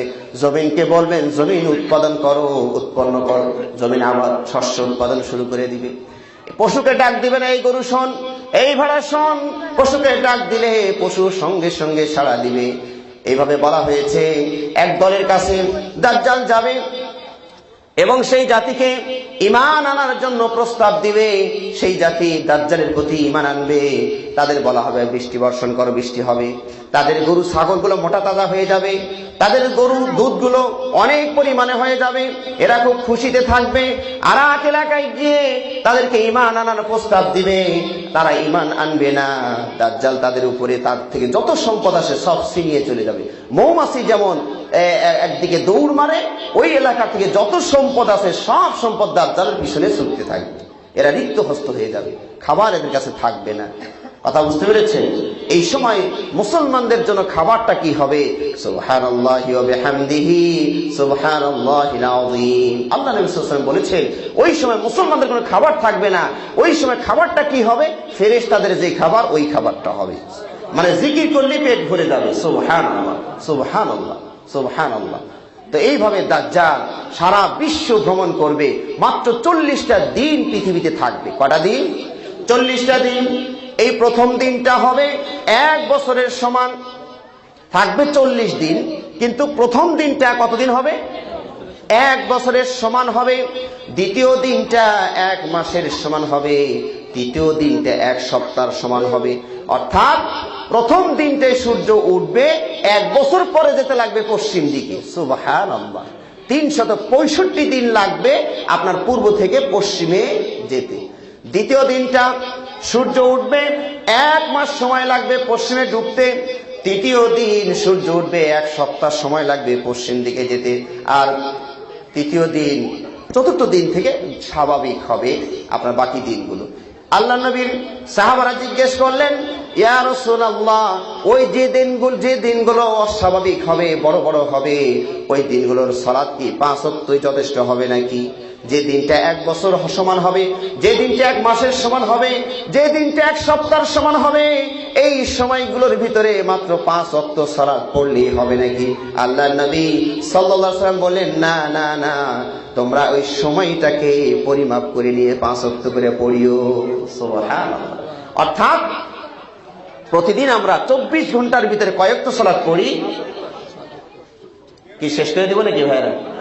হ্যাঁ, সময় তো প্রায় হয়ে গেছে, শেষ করা যায়। এই 2:30 পার হয়েছে। আচ্ছা, আমরা একটু নীরব থাকি, তাহলে আলোচনা করে যেটা আমরা বলছিলাম। আচ্ছা, যেটা আমরা বলছিলাম যে সময়টা অনেক লম্বা হয়ে যাবে, তাই না? তো 5 ওয়াক্ত সালাত কি ওই একদিনে যথেষ্ট হয়ে যাবে? মনে করুন ওই ফজর পড়লেন, কয়েক মাস পরে সূর্য এখানে আসবে, তাই না? দুপুর হবে, তাহলে ওই সময় 2 ওয়াক্ত পড়বেন। কয়েক মাস পরে আসর হবে, কয়েক মাস পরে মাগরিব হবে, এরপরে রাত্রি আসবে। কথা বুঝতে পেরেছেন? তো এই সময় কি 5 ওয়াক্ত সালাতই যথেষ্ট হবে? আল্লাহ নবী সাল্লাল্লাহু আলাইহি ওয়াসাল্লাম বলছেন যে না, তোমরা 24 ঘন্টা ভাগ করে নিবে। 24 ঘন্টার ভিতরে আমরা যেমন 5 ওয়াক্ত সালাত পড়ি, এরকম করে ভাগ করে করে 5 ওয়াক্ত সালাত 24 ঘন্টার ভিতরে পড়তে থাকবে। আল্লাহু আকবার। এই হাদিসটা আমাদেরকে আরেকটা তথ্য দিয়ে দিল। বিশ্বে এমনও কোনো জায়গা আছে যেখানে 6 মাস রাত্রি 6 মাস দিন চলে। এই এলাকায় সালাত কিভাবে পড়বেন, এই দাজ্জালের হাদিসটাই ওখানে সালাত পড়ার তো নমুনা আমাদেরকে দেখিয়ে দেয়। সেটা হলো কি, 24 ঘন্টার ভিতরে 5 ওয়াক্ত সালাত পড়তে থাকবেন। এই দাজ্জালের গতি সম্পর্কে আল্লাহ নবী সাল্লাল্লাহু আলাইহি ওয়াসাল্লাম বলছেন, তার গতি এত বেশি হবে যে মুহূর্তে এই 40 দিনের ভিতরে সারা পৃথিবী সে ভ্রমণ করবে এবং বাতাসের গতির চেয়েও তার গতি বেশি হবে। আল্লাহু আকবার, আল্লাহু আকবার। দাজ্জালের আরেকটা বড় ফিতনা হলো, দাজ্জাল আপনাদের কাছে আসবে। কথা বুঝতে পেরেছেন? দাজ্জাল আপনাদের সামনে এসে বলবে, আমি যদি তোমার বাবা মাকে জিন্দা করতে পারি তাহলে তুমি আমার প্রতি ঈমান আনবা? হ্যাঁ, এইটা যদি করতে পারেন তাহলে আমি ঈমান আনবো। দাজ্জাল এই প্রস্তাব দিয়ে শয়তানের সাথে তার লাইন ঘাট থাকবে। শয়তান মানে দাজ্জাল বলবে কি, এই অমুকের বাবা মা জিন্দা হয়ে যাও, সঙ্গে সঙ্গে শয়তান বাবা মার রূপ ধারণ করবে। কথা বুঝতে পেরেছেন? কারণ শয়তান তো এটা জানে কার রূপ কেমন ছিল। শয়তান সঙ্গে সঙ্গে বাবা মার রূপ ধরে, 2 শয়তান বাবা মা একটা মা রূপ ধারণ করে ছেলেকে বলবে, হ্যাঁ ছেলে, ও বাবা আব্দুল্লাহ, এটা কিন্তু তোমার রব তোমার কাছে আসছে, তুমি ঈমান আনো, রক্ষা পেয়ে যাবে। কি বড় ফিতনা এটা, কন্ত দেখি। ঈমান বাঁচানো খুব কঠিন হয়ে যাবে। হ্যাঁ, দাজ্জালের ফিতনা হচ্ছে পৃথিবীর সবচেয়ে বড় ফিতনা বলা হয়েছে। দাজ্জালের ফিতনা, পৃথিবীর যত ফিতনা আছে সবচেয়ে মারাত্মক এবং ভয়ঙ্কর হচ্ছে দাজ্জালের ফিতনা। আল্লাহু আকবার। আল্লাহ আমাদেরকে দাজ্জালের ফিতনা থেকে রক্ষা করুন বলে আমিন। এবং এখান থেকে বাঁচার কিছু উপায় আল্লাহ নবী সাল্লাল্লাহু আলাইহি ওয়াসাল্লাম বলেছেন। 1 নাম্বার, দাজ্জাল যে এলাকায় আছে সেই এলাকায় আপনারা থাকবেন না, সরে যাবেন। এটা 1 নাম্বার। 2 নাম্বার হচ্ছে সূরা কাহাফের প্রথম 10 আয়াত তেলাওয়াত করবেন। পারলে সবাই মুখস্থ করে নেবেন। দাজ্জাল চোখে পড়লে সূরা কাহাফের 10 আয়াত পড়বেন, দাজ্জাল আপনার কোনো ক্ষতি করতে পারবে না। আরেকটি হচ্ছে ইসলামের বিধিবিধানগুলো যথাসাধ্য মানার চেষ্টা করবেন। আরেকটি উপায় হচ্ছে দাজ্জালের ফিতনা হতে আল্লাহর কাছে পানা চাইবেন। আমরা চাই না? চাই না? সালাতের ভিতরে 5 ওয়াক্ত সালাতের ভিতরে আমরা দাজ্জালের ফিতনা হতে পানা চাই। এইভাবে দাজ্জাল যখন মানুষের ঈমান নষ্ট করবে, এই দাজ্জালের সঙ্গী কারা হবে? বেশিরভাগই ইহুদরা দাজ্জালের অনুসারী হবে। যত ইহুদ আছে সব ইহুদিরা দাজ্জালের সহযোগী হবে। আর কারা? মূর্খ যারা, অশিক্ষিত যারা, এরা এই সকল ম্যাজিক দেখে, এই সকল অলৌকিক ক্ষমতা দেখে তার পিছনে ছোটা শুরু করে দিবে, তাকে রব মনে করে নিবে। আর এক শ্রেণী মানুষ আছেন, তারা হলো নারীরা। নারীরা, মা বোনরা যারা আছেন তারা ভালো করে শুনুন, এই দাজ্জালের ফিতনায় যারা বেশি পড়ে যাবেন তারা হচ্ছেন নারী শ্রেণী। কারণ এরকম অলৌকিক ক্ষমতা দেখলে তারা মনে করবেন এটাই তো রব, এই কাজগুলো তো রবের, তাহলে তার প্রতি বিশ্বাস করবেন। এইভাবে দাজ্জালের আরো কিছু অলৌকিক ক্ষমতা আছে, আমরা একটু শর্টে বলার চেষ্টা করছি। দাজ্জাল এইভাবে হত্যাযজ্ঞ চালাবে, মুসলিমদেরকে হত্যা করতে থাকবে। আর ইমাম মাহদী আলাইহিস সালাতু ওয়াস সালাম তার প্রতিরোধ করার চেষ্টা করবেন, সৈন্যবাহিনী প্রস্তুত করছেন। এমন সময় দামেস্কের পূর্ব দিকের একটি মসজিদের সাদা মিনার হতে, মিনারের পাশে ঈসা আলাইহিস সালাতু ওয়াস সালাম আকাশ থেকে অবতরণ করবেন। ঈসা আলাইহিস সালাতু ওয়াস সালাম 2 ফেরেশতার ডানার উপরে ভর করে সাদা ধবধবে পোশাক পরে ওই মিনারের পাশে গিয়ে নামবেন। সালাতের সময় হয়ে গিয়েছে, ইকামত দেওয়া হয়ে গিয়েছে। ঈসা আলাইহিস সালাতু ওয়াস সালাম মসজিদে ঢোকা মাত্র মুসলিমদের যিনি নেতা ইমাম মাহদী আলাইহিস সালাতু ওয়াস সালাম পিছনে হটার চেষ্টা করবেন, কারণ ঈসা নবী এসে গিয়েছেন। ঈসা আলাইহিস সালাতু ওয়াস সালামকে অনুরোধ করবেন, নবী আপনি সামনে গিয়ে ইমামতি করুন ফজরের সালাত। ঈসা আলাইহিস সালাম বলবেন, না না, এই অধিকার আমার নয়, এই অধিকার এই উম্মতের নেতার, সেটা ইমাম মাহদী। আপনি সামনে যান, আপনি সালাত পড়ুন, আমি মুক্তাদি হয়ে আপনার পিছনে সালাত পড়ব। সুবহানাল্লাহ, সুবহানাল্লাহ। এইভাবে ঈসা আলাইহিস সালাম এর নেতৃত্বে আবার নতুন করে মুসলিম বাহিনী সুসংগঠিত হয়ে দাজ্জালের বাহিনীর বিরুদ্ধে যুদ্ধের জন্য বের হয়ে যাবে। ঈসা সাল্লামকে দেখা মাত্র দাজ্জাল গলতে শুরু করবে। পানির ভিতরে লবণ দিলে লবণ যেমন গলতে থাকে, আল্লাহ নবী সাল্লাল্লাহু আলাইহি ওয়াসাল্লাম বলেছেন ঈসা আলাইহিস সালামকে দেখা মাত্র দাজ্জালের ওইরকম গলা শুরু হয়ে যাবে। ঈসা আলাইহিস সালাম যদি তার চোখের সামনেই শুধু থাকেন, তাহলে দাজ্জাল গলে পানির সাথে লবণ যেমন মিশে যায়, পানির সাথে লবণ যেমন মিশে যায়, দাজ্জাল এইভাবে মিশে শেষ হয়ে যাবে। কিন্তু তাকে এইভাবে হত্যা করা হবে না, সরাসরি বর্ষার আঘাতে দাজ্জালকে হত্যা করা হবে। আলহামদুলিল্লাহ। কে হত্যা করবেন? ঈসা আলাইহিস সালাতু ওয়াস সালাম। এরপরে মুসলিমদের আবার বিজয় এসে যাবে, মুসলিমরা এই বিশ্ব আবার শাসন করা শুরু করবেন। এইভাবে কিছুদিন চলবে। কিছুদিনের মধ্যেই ঈসা আলাইহিস সালামকে আল্লাহ রাব্বুল আলামিন বলবেন, ও ঈসা, আমি এখন পৃথিবীতে এমন একটা জাতি প্রেরণ করব যার মোকাবেলা করার মতো বিশ্বে মানুষ এমন কোন দুই হাত নাই যে ওই জাতির মোকাবেলা করে। সুতরাং ঈসা আলাইহিস সালামকে আল্লাহ রাব্বুল আলামিন নির্দেশ করবেন, তুর পাহাড়ের পাদদেশে গিয়ে আশ্রয় নেন, আত্মগোপন করুন। তাহলে বোঝা যায় কখনো বিপদ আসলে আত্মগোপন করেও বাঁচার চেষ্টা করতে হয়।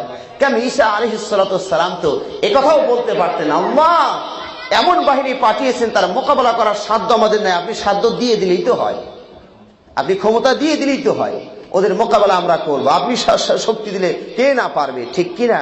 কিন্তু ঈসা আলাইহিস সালাম আল্লাহ যা বললেন তাই শুনলেন, নিজের জাতির লোকগুলোকে নিয়ে তুর পাহাড়ে গিয়ে আত্মগোপন করলেন। এই সময় একটা জাতি বেরিয়ে আসবেন, ওটার নাম কি বলুন তো? ইয়াজুজ এবং মাজুজ। এটা হলো 4 নম্বরের আলামত, কিয়ামতের যে বড় বড় আলামত তার 4 নম্বর হচ্ছে ইয়াজুজ এবং মাজুজ। ইয়াজুজ এবং মাজুজ এই মানব সন্তান, তারা যুলকারনাইন আলাইহিস সালামের যুগে এই ইয়াজুজ এবং মাজুজের উৎপাত অনেক বেড়ে গিয়েছিল।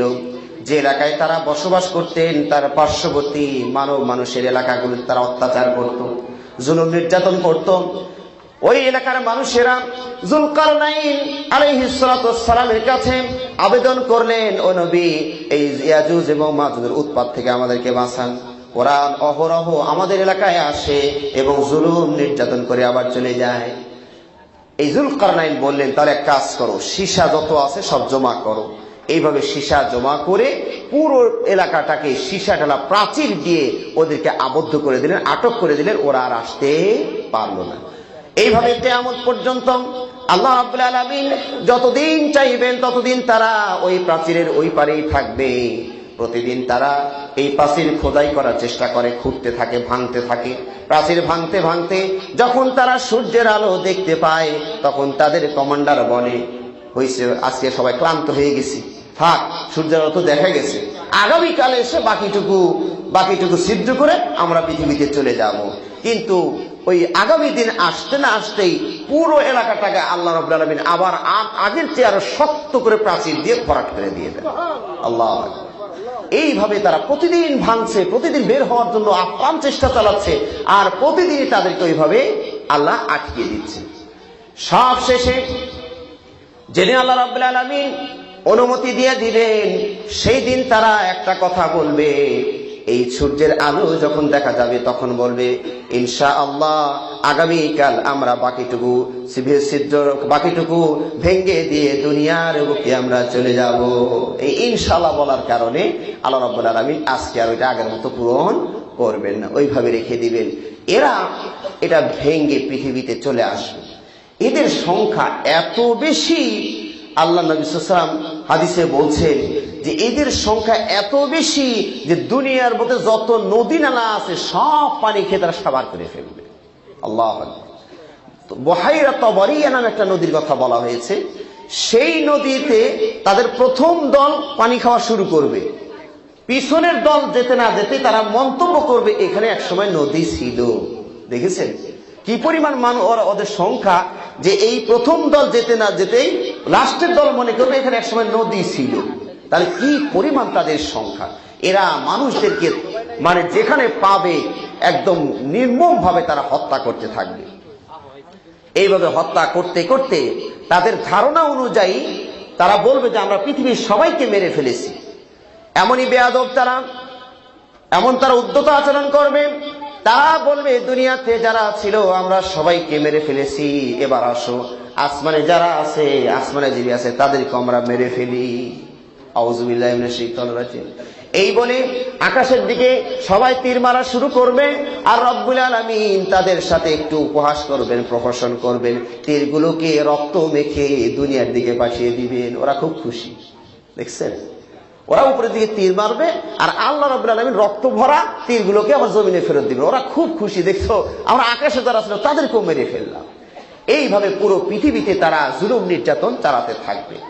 ঈসা আলাইহিস সালামের ওইদিকে খুব দুর্ভিক্ষ দেখা দিবে, খাবার নাই। আল্লাহ নবী হাদিসে বলছেন একটা গরুর মাথা, একটা ষাঁড়ের মাথা এখন দাম কত হবে? 700-800 টাকা নাকি? না 2000 টাকাই হইল। একটা ষাঁড়ের মাথা না 2000 টাকাই হতো। আল্লাহ নবী সাল্লাল্লাহু আলাইহি ওয়াসাল্লাম বলছেন ওই সময়ে ঈসা আলাইহিস সালামের ওই জায়গায় এমন একটা খাদ্য সংকট দেখা দিবে যে একটা গরুর মাথা 100 স্বর্ণ মুদ্রা দিয়েও পাওয়া মুশকিল হয়ে যাবে। সুবহানাল্লাহ। ঈসা আলাইহিস সালাম আল্লাহর কাছে ফরিয়াদ করবেন, আল্লাহ এই বেতালে এই বিপদে আর কতদিন থাকি, আল্লাহ আমাদের একটু বের করার ব্যবস্থা করুন, এলাকায় যাব, দুনিয়াতে আবার আমাদের নিরাপদ স্থানে নেওয়ার ব্যবস্থা করুন। আল্লাহ রাব্বুল আলামিন ঈসা আলাইহিস সালামের দোয়া কবুল করে ওই যে ইয়াজুজ এবং মাজুজ অসংখ্য অগণিত মানুষ, ওদের ঘাড়ের উপরে একটা পোকা পাঠিয়ে দিবেন। আল্লাহু আকবার। ঘাড়ের উপরে একটা নাগাফ নামে পোকার কথা বলা হয়েছে। এই পোকা প্রত্যেকের এখানে ঘাড়ের উপরে গিয়ে পড়ে এমন ভাবে একটা কামড় বাকি দিবে, সঙ্গে সঙ্গে সব কটা মানুষ ইয়াজুজ মাজুজ একসাথে পড়ে যাবে। সুবহানাল্লাহ। এরকম নয় যে এগুলি আগে খাইছে এ পড়ছে, তারপরে ও খাইছে ও পড়লো, এরপরে ওটা খাইছে ও পড়লো। না, আমরা যেমন এখানে যতগুলো মানুষ আছি একসাথে দপাস করে সব কটা পড়বে। সুবহানাল্লাহ, সুবহানাল্লাহ। হয়তো বাবা ভাবছেন মালাকুল মউত এতগুলো একসাথে কেমনে নিবে, এই চিন্তা তো আপনার করা লাগবে না, ওটা মালাকুল মউতের কথা, বুঝতে পেরেছেন? তো একবার এক ভাই বলছেন যে এই যে মালাকুল মউত এতগুলো মানুষের আত্মা জান কেমনে কবজ করবে, এটা বাংলালিংক সিম কোম্পানি, এই কোম্পানি আমাকে বোঝার জন্য সহজ করে দিয়েছে। কেমনে? একটা কোম্পানি লক্ষ লক্ষ মেসেজ একসাথে পাঠিয়ে দেয় বিভিন্ন মোবাইলে। একটা মোবাইল সিরাজগঞ্জে, একটা হলো চট্টগ্রাম, একটা হলো অমুক জায়গায় তমুক জায়গায়, একটা জায়গায় সুইচ মারলে সব মেসেজ যার মোবাইলে চলে যায়। ব্যাপার সেবার কি? কথা বুঝলেন না? বুঝলেন না? মানুষ যদি এটা করতে পারে মালাকুল মউত এটা করতে পারবে না? আল্লাহু আকবার। এরা ধপাস করে মরে সব কটা মরে পড়ে যাবে। এবার ঈসা আলাইহিস সালামকে অনুমতি দেওয়া হবে, শত্রু মরে গিয়েছে, আপনারা দুনিয়াতে যান, কিন্তু দুনিয়াতে বসবাসের পরিবেশ নাই। এই লোকগুলো মরে পচে গলে পৃথিবীটা নষ্ট হয়ে গিয়েছে, গন্ধ দিয়ে ভরে গিয়েছে, পচা ধসা দিয়ে ভরে গিয়েছে। আল্লাহর কাছে আবার ঈসা আলাইহিস সালাম ফরিয়াদ করবেন, প্রার্থনা করবেন, রব্বুল আলামিন এদের মৃত্যুই তো যথেষ্ট নয়, এরা মরে যে পড়ে আছে এদেরকে সরাইবে কখন? এতগুলো মানে আসদাহা এই মানুষদের সরাইও সারতে পারবে না। ফরিয়াদ আল্লাহ এটি সরানোর ব্যবস্থা করেন। আল্লাহ রাব্বুল আলামিন একটা উট পাখির মতো, উটের মতো গর্দান লম্বা বিশিষ্ট কিছু পাখি, ঝাঁকে ঝাঁকে পাখি পাঠিয়ে দিবেন। এই পাখিগুলোকে এগুলোকে ধরে সাগরে, নদী নালাতে যেখানে আছে চ্যাঙ্গা দিয়ে মানে ছিটকিয়ে ফেলে দিবেন, দুনিয়াটা পরিষ্কার হবে। এরপরে আসমান থেকে বৃষ্টি বর্ষণ করা হবে, এমন সুন্দরভাবে পরিষ্কার হয়ে যাবে যেমন আয়না ঝলমল করে পরিষ্কার হয়ে যায়, গোটাল পৃথিবীটা আবার এরকম পরিষ্কার হয়ে যাবে। সুবহানাল্লাহ। এই ইয়াজুজ মাজুজের সংখ্যা কত বেশি হবে আল্লাহ নবী সাল্লাল্লাহু আলাইহি ওয়াসাল্লাম বলছেন যে তাদের তীর ধনুক মুসলিমরা 7 বছর পর্যন্ত জ্বালানি হিসেবে ব্যবহার করবে। সুবহানাল্লাহ। এদের সংখ্যা তাহলে কত বেশি! আল্লাহু আকবার। এইভাবে এই জাতিটা ধ্বংস হয়ে যাবে। এরপরে আবার মুসলিমরা সুখে শান্তিতে বসবাস করতে থাকবেন। এই সময় একমাত্র ইসলাম ছাড়া আর কোনো ধর্ম থাকবে না। ইহুদ, খ্রিস্টান যত ধর্ম আছে পৃথিবীতে কোনো ধর্ম থাকবে না। ঈসা আলাইহিস সালামের সেই ক্রুশ চিহ্ন, এই যে দেখেছেন না ক্রুশ চিহ্ন ভেঙে ফেলবেন। জিজিয়া, কর, ট্যাক্স নেওয়ার প্রয়োজন হবে না, কারণ অমুসলিমই তো থাকবে না, ট্যাক্স কার কাছ থেকে নেবেন? এবং শূকরকে তিনি হত্যা করবেন। শূকর বলতে কোনো প্রাণী পৃথিবীতে থাকবে না, এবং অর্থ সম্পদে এ পরিমাণ ভরপুর হয়ে যাবে। আল্লাহ নবী সাল্লাল্লাহু আলাইহি ওয়াসাল্লাম বলছেন, মানুষ যাকাতের মাল বের করবে, নেওয়ার মতো কোনো লোক থাকবে না। আল্লাহু আকবার। এরকম শান্তি বিরাজ করবে। এইভাবে মোটামুটি 7 বছরের কথা বলা হয়েছে। কোন কোন বর্ণনায় আপনার 40 বছরের কথা বলা হয়েছে, যে ঈসা আলাইহিস সালাম 40 বছর থাকবেন। কোন জায়গায় বলা হয়েছে 7 বছর থাকবেন। দুই হাদিসের মাঝে সমন্বয় করতে গিয়ে বলেছেন যে ঈসা আলাইহিস সালাম আসলে দুনিয়াতে 7 বছর থাকবেন। কয় বছর থাকবেন? আর তিনি যখন আকাশের দিকে উঠে গিয়েছিলেন, আল্লাহ যখন উঠিয়ে নিয়েছিলেন, তখন তার বয়স ছিল 33 বছর। তখন তার বয়স ছিল কত? 33। তো আগে 33 আর এই 7 মিলে কত হয়? তাহলে যে হাদিসে বলা হয়েছে 40, সেটা হলো তার টোটাল বয়সের কথা বলা হয়েছে। আর যেখানে বলা হয়েছে শুধু 7, সেটা হলো এই নবীর উম্মত হয়ে 7 বছর থাকবেন। কথাটা বুঝতে পেরেছেন? ঈসা আলাইহিস সালামকে হত্যা করার দাবি করে কারা? ইহুদরা, ঠিক কিনা? আল্লাহ কোরআনে সুস্পষ্টভাবে না করে দিয়েছেন, ওয়ামা কাতালুহু ওয়ামা সালাবুহু ওয়ালাকিন শুববিহা লাহুম। তারা মারতে পারেনি, হত্যা করতে পারেনি। ওয়ামা কাতালুহু ইয়াকিনান, নিশ্চিত তারা হত্যা করতে পারেনি। তার মানে তারা ধরে নিন 10 জন ইহুদি ঈসা আলাইহিস সালামকে মারার জন্য রওনা করেছে, আক্রমণ করেছে। এই 10 জনের ভিতরে প্রথম যে ঘরের ভিতরে ঢুকেছে, আল্লাহ রাব্বুল আলামিন তাকেই ঈসার রূপ দিয়ে দিয়েছেন। কথা বুঝলেন? প্রথম যে ঘরের ভিতরে ঢুকেছে ইহুদিটা, ওকেই ঈসা আলাইহিস সালাম রূপ দিয়ে দিয়েছিলেন। আর ঈসা আলাইহিস সালামকে ওই ছিদ্র করে, ছাদ ছিদ্র করে উপরের দিকে উঠিয়ে দিয়েছেন। এইভাবে যখন ওই লোকটা ঈসাকে না পেয়ে বের হয়ে যাচ্ছিল, আর 9 জন মনে করছে এই যে ঈসা পালাইলো। কথা বুঝতেছেন আমার? আসলে ওদের লোকটাই হত্যা করতে গিয়ে ঈসাকে না পেয়ে ও বেরিয়ে আসছে। আসলে নিজের চেহারা তো নিজে বোঝা যায় না যে এখন কি অবস্থায় আছে। আমার কথা বুঝতে পেরেছেন? ওর চেহারা যে ঈসার মতো হয়ে গেছে, এ তো ওরা বুঝতেছে না। এ বের হয়ে আসছে, বলতে না ঈসা নাই। আর ঈসা নাই মানে তুমি তো ঈসা। এইভাবে কোবান শুরু করছে ওরা। 9 জন এসে এটারে কোবাইছে, এটারে হুতাই হালাইছেন আঞ্চলিক ভাষা, তাই না? এদেরকে হুইয়া মানে শেষ করে দিয়েছে। এখন ঈসাকে মারার পরে তারা যখন বাড়ি যাচ্ছে, লোক আসলে 10 জন, আর একজন কই? মারলাম তো ঈসারে, তা আমার ভাইটা গেল কই? ওইটার খুঁজে পায় না। মারলাম ঈসাকে, তো আমার ভাইটা গেল কই? তেন রনে থুক্কু দেওয়া লাগলো, ওটার পাওয়া যায় না। মারলাম তো ঈসাকে, আমার ভাইটা গেল কই? এটার খুঁজে পায় না। এইভাবে রনে ভঙ্গ দিয়ে তারা চলে যায়। আসলো কয়জন? 10 জন। ধরে নিয়ে, এটা একটা উদাহরণ বলছি, সংখ্যা যাই হোক, যারা 10 জন মনে করেন এসেছিল, 9 জন তারা বাড়িতে যায়, মারলো ঈসাকে, কিন্তু তার ভাই আর নাই। তার মানে ওর নিজের লোককেই হত্যা করে তারা মনে করছে আমি ঈসাকে মেরে ফেললাম। আজকে কাদিয়ানীরা ঈসা আলাইহিস সালামকে মৃত্যু ঘোষণা করার চেষ্টা করে। কথা বুঝতে পেরেছেন? কারণ ঈসা না মরলে ওরা আসতে, ওদের আশা, ওদের দাবি পূর্ণ হচ্ছে না। এই জন্য তারা নানান ভাবে দলিল প্রমাণ দিয়ে বোঝানোর চেষ্টা করে যে ঈসা আলাইহিস সালাম মারা গিয়েছেন। আর কোরআন বলছে ওমা কাতালুহু ওমা সালাবুহু ওয়ালাকিন শুববিহা লাহুম, মারতে পারে নাই। আল্লাহ রাব্বুল আলামিন বিশেষভাবে তাদেরকে আকাশের দিকে উঠিয়ে নিয়েছেন। এই হচ্ছে মোটামুটি কটার কথা বললাম? কটা হয়েছে? মোটামুটি 4টা বড় আলামত যে কটা আছে তার মধ্যে 4টা হয়ে গিয়েছে। আর সংক্ষেপ করে এগুলো বলে দিই, সময় যেহেতু শেষে 3টে আমরা শেষ করে দেব ইনশাআল্লাহ। 4-5 মিনিট আছে।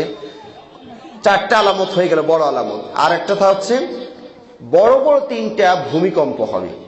কথা বুঝতে পেরেছেন? মদিনার পূর্ব প্রান্তে একটা, পশ্চিম প্রান্তে একটা, আর আরবে একটা, জাজিরাতুল আরবে মারাত্মক আকারের ভূমিকম্প হবে। আল্লাহু আকবার। আপনাদের পুরাতন ঢাকার বাড়ি ঘরের যে অবস্থা, আমার জীবনের এটি মানে প্রথম মাহফিল, যে অলি গলিতে এদিকে কিছু এদিকে কিছু এদিকে কিছু। কথা বুঝতে পেরেছেন? তাও আলহামদুলিল্লাহ এই মানে জায়গা বসা নাই, তারপরে যে আপনারা চেষ্টা করেছেন, এই জন্য আপনাদেরকে ধন্যবাদ। আল্লাহ আপনাদেরকে কবুল করে নিন, বলে আমিন। তো এই যে আমাদের বাড়ি ঘরের যে অবস্থা, যদি একটু কাঁপা শুরু করে, আল্লাহু আকবার, রক্ষা নাই। আল্লাহর বোমা যখন বেজে উঠবে, বাঁচার কোনো উপায় নাই। ভূমিকম্প যখন শুরু হয়, কেউ কারো কাছে সাহায্য চায় না। কথা ঠিক না বেঠি? কারণ কার কাছে চাবে? যে বেটার কাছে চাইবে সেও তো কাঁপার উপরেই আছে। এই জন্য কেউ কারো কাছে সাহায্য চায় না। আল্লাহু আকবার। এই ভূমিকম্প থেকে যেন আল্লাহ আমাদেরকে রক্ষা করেন, বলি আমিন। এই ভূমিকম্প থেকে বাঁচতে হলে কয়েকটা পাপ ছেড়ে দিতে হবে। 1 নাম্বার গান বাজনা ছাড়তে হবে, 2 নাম্বার মদ ছাড়তে হবে। এরকম পাপ যেগুলো আছে এগুলো হচ্ছে মেসেজ ভূমিকম্পের। এগুলো করলেন মানে ভূমিকম্পের সুইচ টিপলেন। আমার কথা বুঝতে পেরেছেন? পাপ যত বেশি হবে ভূমিকম্প ততই বেশি পৃথিবীতে হবে। সুতরাং ভূমিকম্প ঠেকার একমাত্র মেডিসিন হলো কোনটা? পাপ থেকে বিরত হতে হবে। এরপরে 6 নাম্বার হচ্ছে একটা বিশাল আকারের ধোঁয়া বের হবে। বিশাল আকারে একটা ধোঁয়া বের হবে, এটা হচ্ছে একটা 6 নম্বর আলামত। সংক্ষেপে বলছি, 7 নম্বর আলামত হচ্ছে পশ্চিম দিক থেকে সূর্য উদিত হবে। সূর্য আমাদের কোন দিক থেকে উদিত হয়? পূর্ব দিক থেকে। কিন্তু কিয়ামতের আগে আল্লাহ নবী সাল্লাল্লাহু আলাইহি ওয়াসাল্লাম বলছেন, সূর্য প্রতিদিন পশ্চিম আকাশে গিয়ে আল্লাহর কাছে অনুমতি চায়, আল্লাহ আমি কি আবার পূর্ব দিক থেকে উঠবো? আল্লাহ যদি অনুমতি দেন, সাজদায় গিয়ে সূর্য পড়ে থাকে, আল্লাহ আমি কি আবার পূর্ব দিক দিয়ে উঠবো? এইভাবে অনুরোধ করতে থাকেন, অনুমতি চাইতে থাকেন। আল্লাহ রাব্বুল আলামিন প্রতিদিন অনুমতি দেন, প্রতিদিন সূর্য পূর্ব দিক থেকে উদিত হয়। এবার সর্বশেষ যেদিন সূর্য অনুমতি চাবে, অনুমতি দেওয়া হবে না, বলা হবে তুমি এবার ফিরে যাও। এই সূর্য যখন পূর্ব পশ্চিম দিক থেকে উদিত হবে, সঙ্গে সঙ্গে তওবার দরজা বন্ধ হয়ে যাবে। এরপরে মানুষ কাঁদলেও আর তওবা কবুল হবে না। তওবা কবুলের দরজা আর এক সময় বন্ধ হয় যখন গড়গড়া আওয়াজ শুরু হয়, মানুষের রূহটা যখন আপন জায়গা থেকে বের হয়ে এই গড়গড় গড়গড় আওয়াজ হয়, এই সময় তওবা করলেও কবুল হয় না। ফেরাউন যখন পানিতে ডুবে মরতেছিল, ফেরাউন যখন পানিতে ডুবে মরছিল, তখন কিন্তু সে তওবা করেছিল, ঠিক না বেঠিক? حتى إذا أدركه الغرق قال آمنت أنه لا إله إلا الذي آمن به بنو إسرائيل। ওই সত্তার প্রতি আমরা ঈমান আনলাম যে সত্তার প্রতি ঈমান এনেছে বানি ইসরাইলেরা। ওয়া আনা মিনাল মুসলিমিন, আর আমি মুসলিমদের একজন সদস্য হয়ে গেলাম। আল্লাহ রাব্বুল আলামিন এই তওবা মুখের উপরে থুবড়ে মারলেন এবং বললেন, আল আন, অহন তুমি এখনই মানাচ্ছ, আর ইতিপূর্বে তুমি নাফরমানি করছিলা। আমার নবী তোমার দেশ থেকে চলে যায়, তারও পিছনে মারতে আসছো। কত বড় বেয়াদব তুমি, ঠিক না ঠিক? তোমার রাষ্ট্র তোমারই থাক, আমি চলে যাই, আমার নবী তোমার রাষ্ট্র থেকে চলে যায়, তাও তুমি বরদাস্ত করতে পারো নাই। এই জন্য আল্লাহ রাব্বুল আলামিন এই মরণকালে যে তওবা করে, এই তওবা কবুল করে না। আমাদের সমাজের একটা ব্যাধি আছে, সেটা হলো কি, যখন বাবা মা মরণোপন্ন হয়ে যায়, এই একটু হুজুর ডাকো, হুজুর ডাকো, হুজুরকে ডাকো, তওবাটা পড়ে দাও তাড়াতাড়ি তাড়াতাড়ি। অন্যের ঘরে বন্দুক রেখে গুলি আর কয়দিন করবে? এইভাবে চলে না। কথা বুঝতে পারছেন? নিজের পাপের তওবা নিজেই করতে হবে। সুতরাং পশ্চিম আকাশে সূর্য ওঠার আগেই তওবাটা করে ফেলতে হবে, আর গড়গড়া আসার আগেই তওবাটা করতে হবে। কয় নাম্বার গেল? 7 নাম্বার হয়ে গেছে। 8 নাম্বার হচ্ছে জুহুরুদ দাব্বা, ভয়ঙ্কর আকৃতির একটা পশু বের হবে। যে পশু মানুষ কোনোদিন দেখে নাই, এরকম একটা আকারের পশু পৃথিবীতে বের হবে এবং মানুষের সাথে কথাও বলবে। মানুষের সাথে সে কথা বলবে। এটা কয় নাম্বার গেল? 8 নাম্বার। 9 নাম্বার হচ্ছে খুরুজুন নার, পূর্ব দিক থেকে একটা আগুন বের হবে। এই আগুন পৃথিবীর সব মানুষকে, ওই জাপান থেকে শুরু করে যত মানুষ আছে সবাইকে হাঁকিয়ে সিরিয়ার দিকে নিয়ে যাবে। ওটাকে শাম এলাকা বলে। সিরিয়া, ফিলিস্তিন, জর্ডান আর ওই পাশের 3-4টা রাষ্ট্র, ওই রাসূলের যুগের শাম দেশ নামে পরিচিত ছিল, এই এলাকাতে নিয়ে একত্রিত করবে। কথা বুঝতে পেরেছেন? এইভাবে মুমিনরা আস্তে আস্তে, যারাও একটু ইমানদার থাকবে, মৃদু একটা হাওয়া এসে মুমিনদেরকে আপনার মৃত্যু দেওয়া হয়ে যাবে। আমার কথা শেষ করে দিয়েছি প্রায়, আর একটু সময়, একটু মনটা দেন। হ্যাঁ, কোনো হইচই করার দরকার নেই, মনে হয় আশা করি খাবার পর্যাপ্ত পরিমাণ আছে, ইনশাআল্লাহ সবাই পেয়ে যাবেন। আল্লাহ আমাদেরকে কবুল করে নিন, বলে আমিন। আমরা বলছিলাম পৃথিবীটা যে ধ্বংস হয়ে যাবে, এই ধ্বংসের পর্যায়ে চলে আসবে, তখন এই আলামতগুলো যখন প্রকাশ পেয়ে যাবে, পৃথিবীর ধ্বংসের দ্বার প্রান্তে এসে গিয়েছে। এই সময় যাও কিছু ভালো মানুষ আছে, তাদেরকে আল্লাহ রাব্বুল আলামিন পূর্ব দিক থেকে একটা মৃদু হাওয়া প্রেরণ করবেন, মখমল মোলায়েম একটা হাওয়া প্রেরণ করবেন। এই হাওয়াটা মুমিনের গায়ে বগল তলায় গিয়ে একটু টাচ করলে মুমিন আস্তে করে মরে পড়ে যাবে, মুমিনগুলো মরে শেষ হয়ে যাবে। থাকবে শুধু পাপিষ্ঠ লোকেরা। এই পাপিষ্ঠ লোকদের উপরেই কিয়ামতটা কায়েম হবে। কথা বুঝতে পেরেছেন? আর কিয়ামতের যে কায়েমের দৃশ্যটা কোরআনে বলা হয়েছে, সূরাতুল হাজ্জের 1 নম্বর আয়াতটা পড়ে দেখুন। আল্লাহ রাব্বুল আলামিন বলছেন, ইয়া আইয়ুহান নাসু ইত্তাকু রাব্বাকুম ইন্না যালজালাতাস সাআতি শাইউন আযীম। ও মানুষেরা, আল্লাহকে ভয় করো এবং স্মরণ করো কিয়ামতের ভূমিকম্প অত্যন্ত মারাত্মক ভূমিকম্প হবে। আল্লাহ রাব্বুল আলামিন বলছেন, ইয়াউমা তারাউনাহা তাযহালু কুল্লু মুরদিআতিন আম্মা আরদাআত ওয়া তাদাউ কুল্লু যাতি হামলিন হামলাহা ওয়া তারান নাসা সুকারা ওয়া মা হুম বিসুকারা ওয়ালাকিন্না আযাবাল্লাহি শাদীদ। আল্লাহ রাব্বুল আলামিন বলছেন যে ওই সময় মানুষেরা, গর্ভবতী মা তার শিশুকে প্রসব করে ফেলবে। আল্লাহু আকবার। কখন যে প্রসব হয়ে গিয়েছে টেরও পাবে না মা, কখন পেট থেকে সন্তান বেরিয়ে গেছে টের পাবে না। শিশুকে দুধ দিচ্ছিল মা, এই শিশু কখন ফেলে দিয়ে দৌড় মারছে মা টের পাবে না। আল্লাহু আকবার। কি ভয়ঙ্কর দৃশ্য হবে। মানুষকে মাতালের মতো মনে হবে, মনে হয় সবকটা মদ খেয়েছে, এমন অবস্থায় মনে হবে। আসলে মদ খায় নাই। আল্লাহ বলছেন, ওমা হুম বিসুকারা, না না তারা মদ খায়নি। আল্লাহর আযাবে ব্রেন সব উল্টাপাল্টা হয়ে গেছে। আল্লাহু আকবার, আল্লাহু আকবার। এইরকম অবস্থাটা হবে কখন? যখন পৃথিবীতে আল্লাহ আল্লাহ বলার মতো কোনো লোক থাকবে না। লা তাকুমুস সাআ হাত্তা লা ইউকালা ফিল আরদি আল্লাহ আল্লাহ। কিয়ামত ততক্ষণ পর্যন্ত কায়েম হবে না যতক্ষণ না পৃথিবীতে আল্লাহ আল্লাহ বলার মতো মানুষ থাকে। এই জন্য আমরা বলি, যারা কিয়ামতটা কায়েম হবে কাদের উপরে? নাস্তিকদের উপরে। যারা আল্লাহ বলতে কেউ না এই কথা বলবে, তাদের উপরেই কিয়ামত কায়েম হবে। যতদিন পর্যন্ত এই মুমিন কটা আছে ততদিন কিয়ামত হবে না। সুতরাং নাস্তিকদের উচিত এই মুমিনগুলোকে লালন পালন করা। কি করা? এরা বাঁচলেই ওরা বাঁচবে। কথা বুঝতে পেরেছেন? এরা বাঁচলেই ওরা বাঁচবে, এরা নাই পৃথিবীর আর দরকার নাই। আল্লাহ রাব্বুল আলামিন, আল্লাহ রাব্বুল আলামিন আমাদেরকে বোঝার তৌফিক দান করুন বলে আমিন। এতক্ষণ ধরে যে আলোচনা আমরা শুনলাম, এই আলোচনা অনুযায়ী আমাদেরকে ঈমান এনে আমল করার তৌফিক দান করুন। এই আয়োজন যারা করেছেন কষ্ট করে, শ্রম মেধা দিয়ে, আল্লাহ তাদেরকে কবুল করে নিন। এই ছেলেগুলোকে, এই যারা মুরব্বী আছে সবাইকে আল্লাহ রাব্বুল আলামিন ঈমানের দিক থেকে আরো বলিয়ান মজবুত করে দিন। আমরা যারা শ্রোতা হিসেবে উপস্থিত হয়ে আজকের আলোচনা উপভোগ করলাম, দিনের কিছু কথা শুনলাম, আল্লাহ রাব্বুল আলামিন আমাদের এই আমলটুকু কবুল করে নিন বলে আমিন। আল্লাহ রাব্বুল আলামিন মা বোন যারা পর্দার অন্তরাল থেকে শুনলেন, আল্লাহ তাদেরকেও আমল করার তৌফিক দান করুন, ঈমানের দিক থেকে আর মজবুত করে দিন। ভাইরা, আরাকানের কথা আপনারা জানেন। বিশ্বে বিশ্বে বিশ্বে কোথাও যদি একটা আত্মনাদ শোনা যায় তাহলে তার পরিচয় হবে সে একজন মুসলিম। ঠিক না বেঠি? আজকে পৃথিবীতে সারা বিশ্বে সব জায়গায় কাদের উপর নির্যাতন হচ্ছে? শুধু মুসলিমদের উপরে। ঠিক না বেঠি? কারণ ও জাতি জানে যে মুসলিম জাতি শাসকের জাতি, এরা শাসিত জাতি নয়। কখন যে ফুস মারে, এই জন্য সব দিক থেকে আক্রমণ চলছে। ঠিক না বেঠি? ফিলিস্তিনে জন্মের পর থেকেই শুনে আসছি, মুহুর্মুহু পাখির মতো তারা পড়ছে গুলি খেয়ে। ঠিক কিনা? মরছে আমার ভাই। মারছে কারা? ইহুদ ধর্মের বিশ্বাসী লোকেরা, ইহুদিরা মারছে। এইভাবে দেখুন আপনার ইরাক, সিরিয়া, মরছে আমার ভাইয়েরা মুসলিমরা। মারছে কারা? খ্রিস্টান ধর্মে বিশ্বাসী আমেরিকা। ঠিক না বেঠি?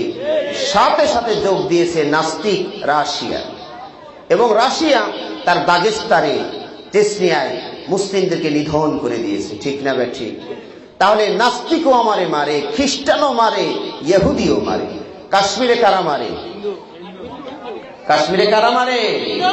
মার খায় কারা? এখানে হিন্দুরা আমাদেরকে মারে।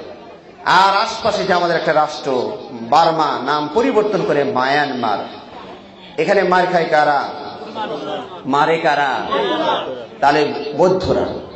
সারা বিশ্বে সব ধর্মের লোকেরাই শুধু মুসলিমকে মারে। কথা বুঝতে পেরেছেন? তারা সব এক মায়ের পেটে, আমরাই শুধু আলাদা। আমার কথা বুঝতে পেরেছেন? আল কুফরু মিল্লা ওয়াহিদা, সকল কাফের এক ধর্মের।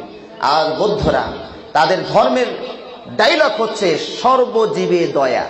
তাদের ধর্মের স্লোগান সর্বজীবে দয়া, সব জীবের প্রতি দয়া প্রদর্শন করা, এটা হলো বৌদ্ধ যারা তাদের একটা স্লোগান। আর কি? জীব হত্যা, জীব হত্যা। তার মুসলমানরা কি কোনো জীবের মধ্যে পড়ছে? আল্লাহু আকবার, আল্লাহু আকবার, আল্লাহু আকবার। আজকে ফেসবুকে, ইন্টারনেটে প্রচার মাধ্যম তো কোনোভাবে তুলতে পারে, সোরাগ হত্যা কিছু কিছু তুলে এইরকম নির্যাতনের দৃশ্য আমার মনে হয় ফেরাউনও করে নাই। ফেরাউন তো শুধু জবাই করছে, এই যে জীবিত মানুষকে আগুন লাগিয়ে দিচ্ছে। আল্লাহু আকবার, আল্লাহু আকবার। চামড়া পর্যন্ত ছিলে নিচ্ছে, চামড়া, গরু চামড়া ছেলে না, জীবন্ত মানুষের চামড়া ছিলে নিচ্ছে।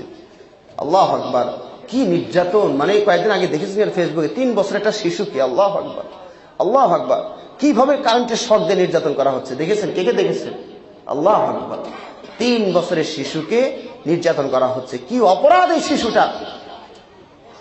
আল্লাহু আকবার। পা কেটে নেওয়া হয়েছে, পা কেটে নেওয়া হয়েছে, হাত পা অঙ্গ প্রত্যঙ্গ কেটে নেওয়া হয়েছে, নারীগুলিকে ধর্ষণ করে হত্যা করা হচ্ছে। আল্লাহু আকবার। এরকম নৌকায় করে পালিয়ে যাচ্ছে, নৌকাটাকে উল্টিয়ে দিচ্ছে সাগরের ভিতরে। কই যাবে?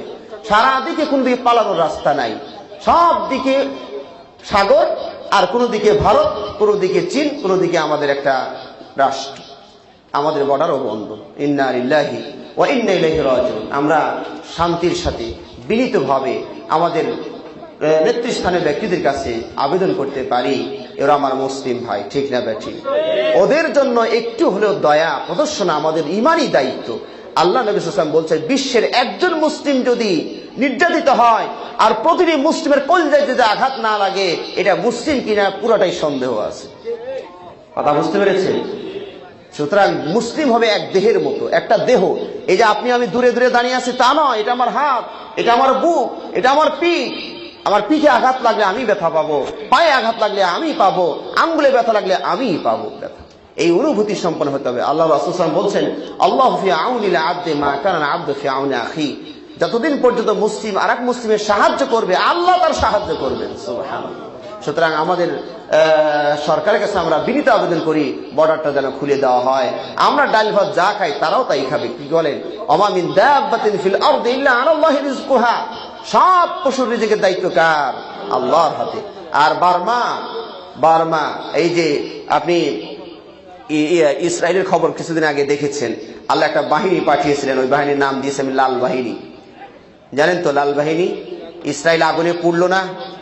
ইসরায়েল আগুনে পড়ছে না? এটার নাম কি? লাল বাহিনী, আল্লাহর বাহিনী। আল্লাহর সৈন্য পাঠিয়েছিলেন, তছনছ করে দিয়েছে ইসরায়েল। আর বার্মা, হয়তো ভাবছো আশপাশে কোনো মুসলিম রাষ্ট্র নাই, যেও আছে সেও তেমন নড়াচড়া করে না। আমি বলি যে চতুর্পাশেই মুসলিম রাষ্ট্র আছে। কথা ঠিক না বেঠিক? এই যে সাগর নদী নালা, এগুলো মুসলিম রাষ্ট্র। কথা ঠিক না বেঠিক? এই সাগর ইসলামী রাষ্ট্র। আল্লাহ যদি বলেন সাগর একটু 20 ফিট উপর দিয়ে দাও, তাহলে বার্মা তছনছ করে দিবে। নূহ আলাইহিস সালামের জাতিকে আল্লাহ পানিতে ধ্বংস করে নাই? এই সুনামি ও নূহ আলাইহিস সালামের কাহিনী তো অনেক দূরের কথা। সুনামি তো গেল কয়েকদিন আগে, সিডর তো গেল কয়েকদিন আগে, নার্গিস তো গেল কয়েকদিন আগে। সুতরাং আল্লাহ যদি এই গজব পাঠিয়ে দেন, বার্মার বৌদ্ধরা তছনছ হয়ে যাবে। ঠিক না বেঠিক? এই জন্য আল্লাহ রাব্বুল আলামিনের কাছে বলি, আল্লাহ ওরা যদি হিদায়াত নাই হয়, তাহলে ফেরাউনকে যেভাবে ডুবে মেরেছেন, ওদেরকে ওইভাবে ডুবিয়ে মারেন। এই নির্যাতনের দৃশ্য আর পৃথিবী দেখতে চায় না। আকাশ বাতাস ভারী হয়ে গিয়েছে। আল্লাহু আকবার, আল্লাহু আকবার। আল্লাহ ওই আব্রাহা বাদশাকে যেমন ফাইটার বিমান দিয়ে ধ্বংস করেছিলেন, ওই রকম ফাইটার বিমান আল্লাহ আবার পাঠিয়ে দেন। আল্লাহ রাব্বুল আলামিন ফাইটার বিমান পাঠিয়েছিলেন আব্রাহার উপরে। ওই পাখি তো, বিমান তো নকল, আর পাখি হলো আসল। পাখি দেখে দেখে বিমান বানাইছে ওরা, ঠিক কিনা? সুতরাং আল্লাহ রাব্বুল আলামিন বলছেন তায়রান আবাবিল, তার মানে ঝাঁকে ঝাঁকে ফাইটার বিমান আল্লাহ পাঠিয়েছিলেন আব্রাহার উপরে। এই বিমানগুলো মাত্র 3টা বোমা বহন করতে পারত, একটা মুখে আর 2টা পায়ে। কথা বুঝতে পেরেছেন? বোমাটা কি ছিল? কচি পাথর, পারমাণবিক বোমা এগুলো। কথা বুঝতে পেরেছেন? কচি পাথর একটা করে মাথার উপর ফেলতো, পুরো নাড়ি ভুড়ি বের হয়ে তছনছ হয়ে যেত। এই কটা আল্লাহ রাব্বুল আলামিন তিনি পারেন এখনো পাঠাতে। ধৈর্যের সীমা আছে। আল্লাহ রাব্বুল আলামিন ওই ইসলাম মুসলিমদের উপর যারা নির্যাতন করছে, আল্লাহ ওইরকম তায়রান আবাবিল আবার পাঠিয়ে দেন। বলে আমিন। আল্লাহ কোন কোন জাতিকে বাতাস দিয়ে ধ্বংস করেছিলেন, বাতাস আল্লাহর সৈনিক। কথা বুঝতে পেরেছেন? কোন কোন জাতিকে সাউন্ড বোমা দিয়ে আল্লাহ ধ্বংস করেছিলেন, বিকট শব্দ সাউন্ড বোমা দিয়ে আল্লাহ ধ্বংস করেছিলেন। কোন কোন জাতিকে, লূত আলাইহিস সালামের জাতিকে কেমনে ধ্বংস করেছিলেন। আকাশ থেকে প্রস্তর বর্ষণ, পাথর বর্ষণ, বোমা বর্ষণ করেন আল্লাহ, এরপরে পুরো জমিনটাকে নিয়ে উল্টিয়ে দিয়েছিলেন। আল্লাহু আকবার। আমরা আল্লাহর কাছে দোয়া করি, আল্লাহ আল্লাহ আল্লাহ এই পড়ন্ত বিকালে আমার এই মুসলিম নির্যাতিত ভাইদেরকে আল্লাহ সাহায্য করুন বলে আমিন। গায়েবী মদদ দিয়ে আল্লাহ তাদেরকে সাহায্য করুন বলে আমিন। আল্লাহ আল্লাহ এই অসহায় মানুষদেরকে আল্লাহ সাহায্য করুন, আল্লাহ তাদের খাবারের ব্যবস্থা করুন, আল্লাহ তাদের পানির ব্যবস্থা করুন, আল্লাহ তাদের জান এবং মানের নিরাপত্তার ব্যবস্থা করুন। আল্লাহ আমাদের বিশ্বে যত মুসলিমরা নির্যাতিত হচ্ছে সবাইকে আল্লাহ গায়েবী মদদ দিয়ে সাহায্য করুন, ইমানে মজবুত হওয়ার তৌফিক দান করুন। আমিন ওয়া আখির দাওয়ানা আলহামদুলিল্লাহি রাব্বিল আলামিন। সুবহানাকাল্লাহুম্মা ওয়া বিহামদিকা আশহাদু আল্লা ইলাহা ইল্লা আনতা আস্তাগফিরুকা ওয়া আতুবু ইলাইক। আসসালামু আলাইকুম ওয়া রাহমাতুল্লাহি ওয়া বারাকাতুহু।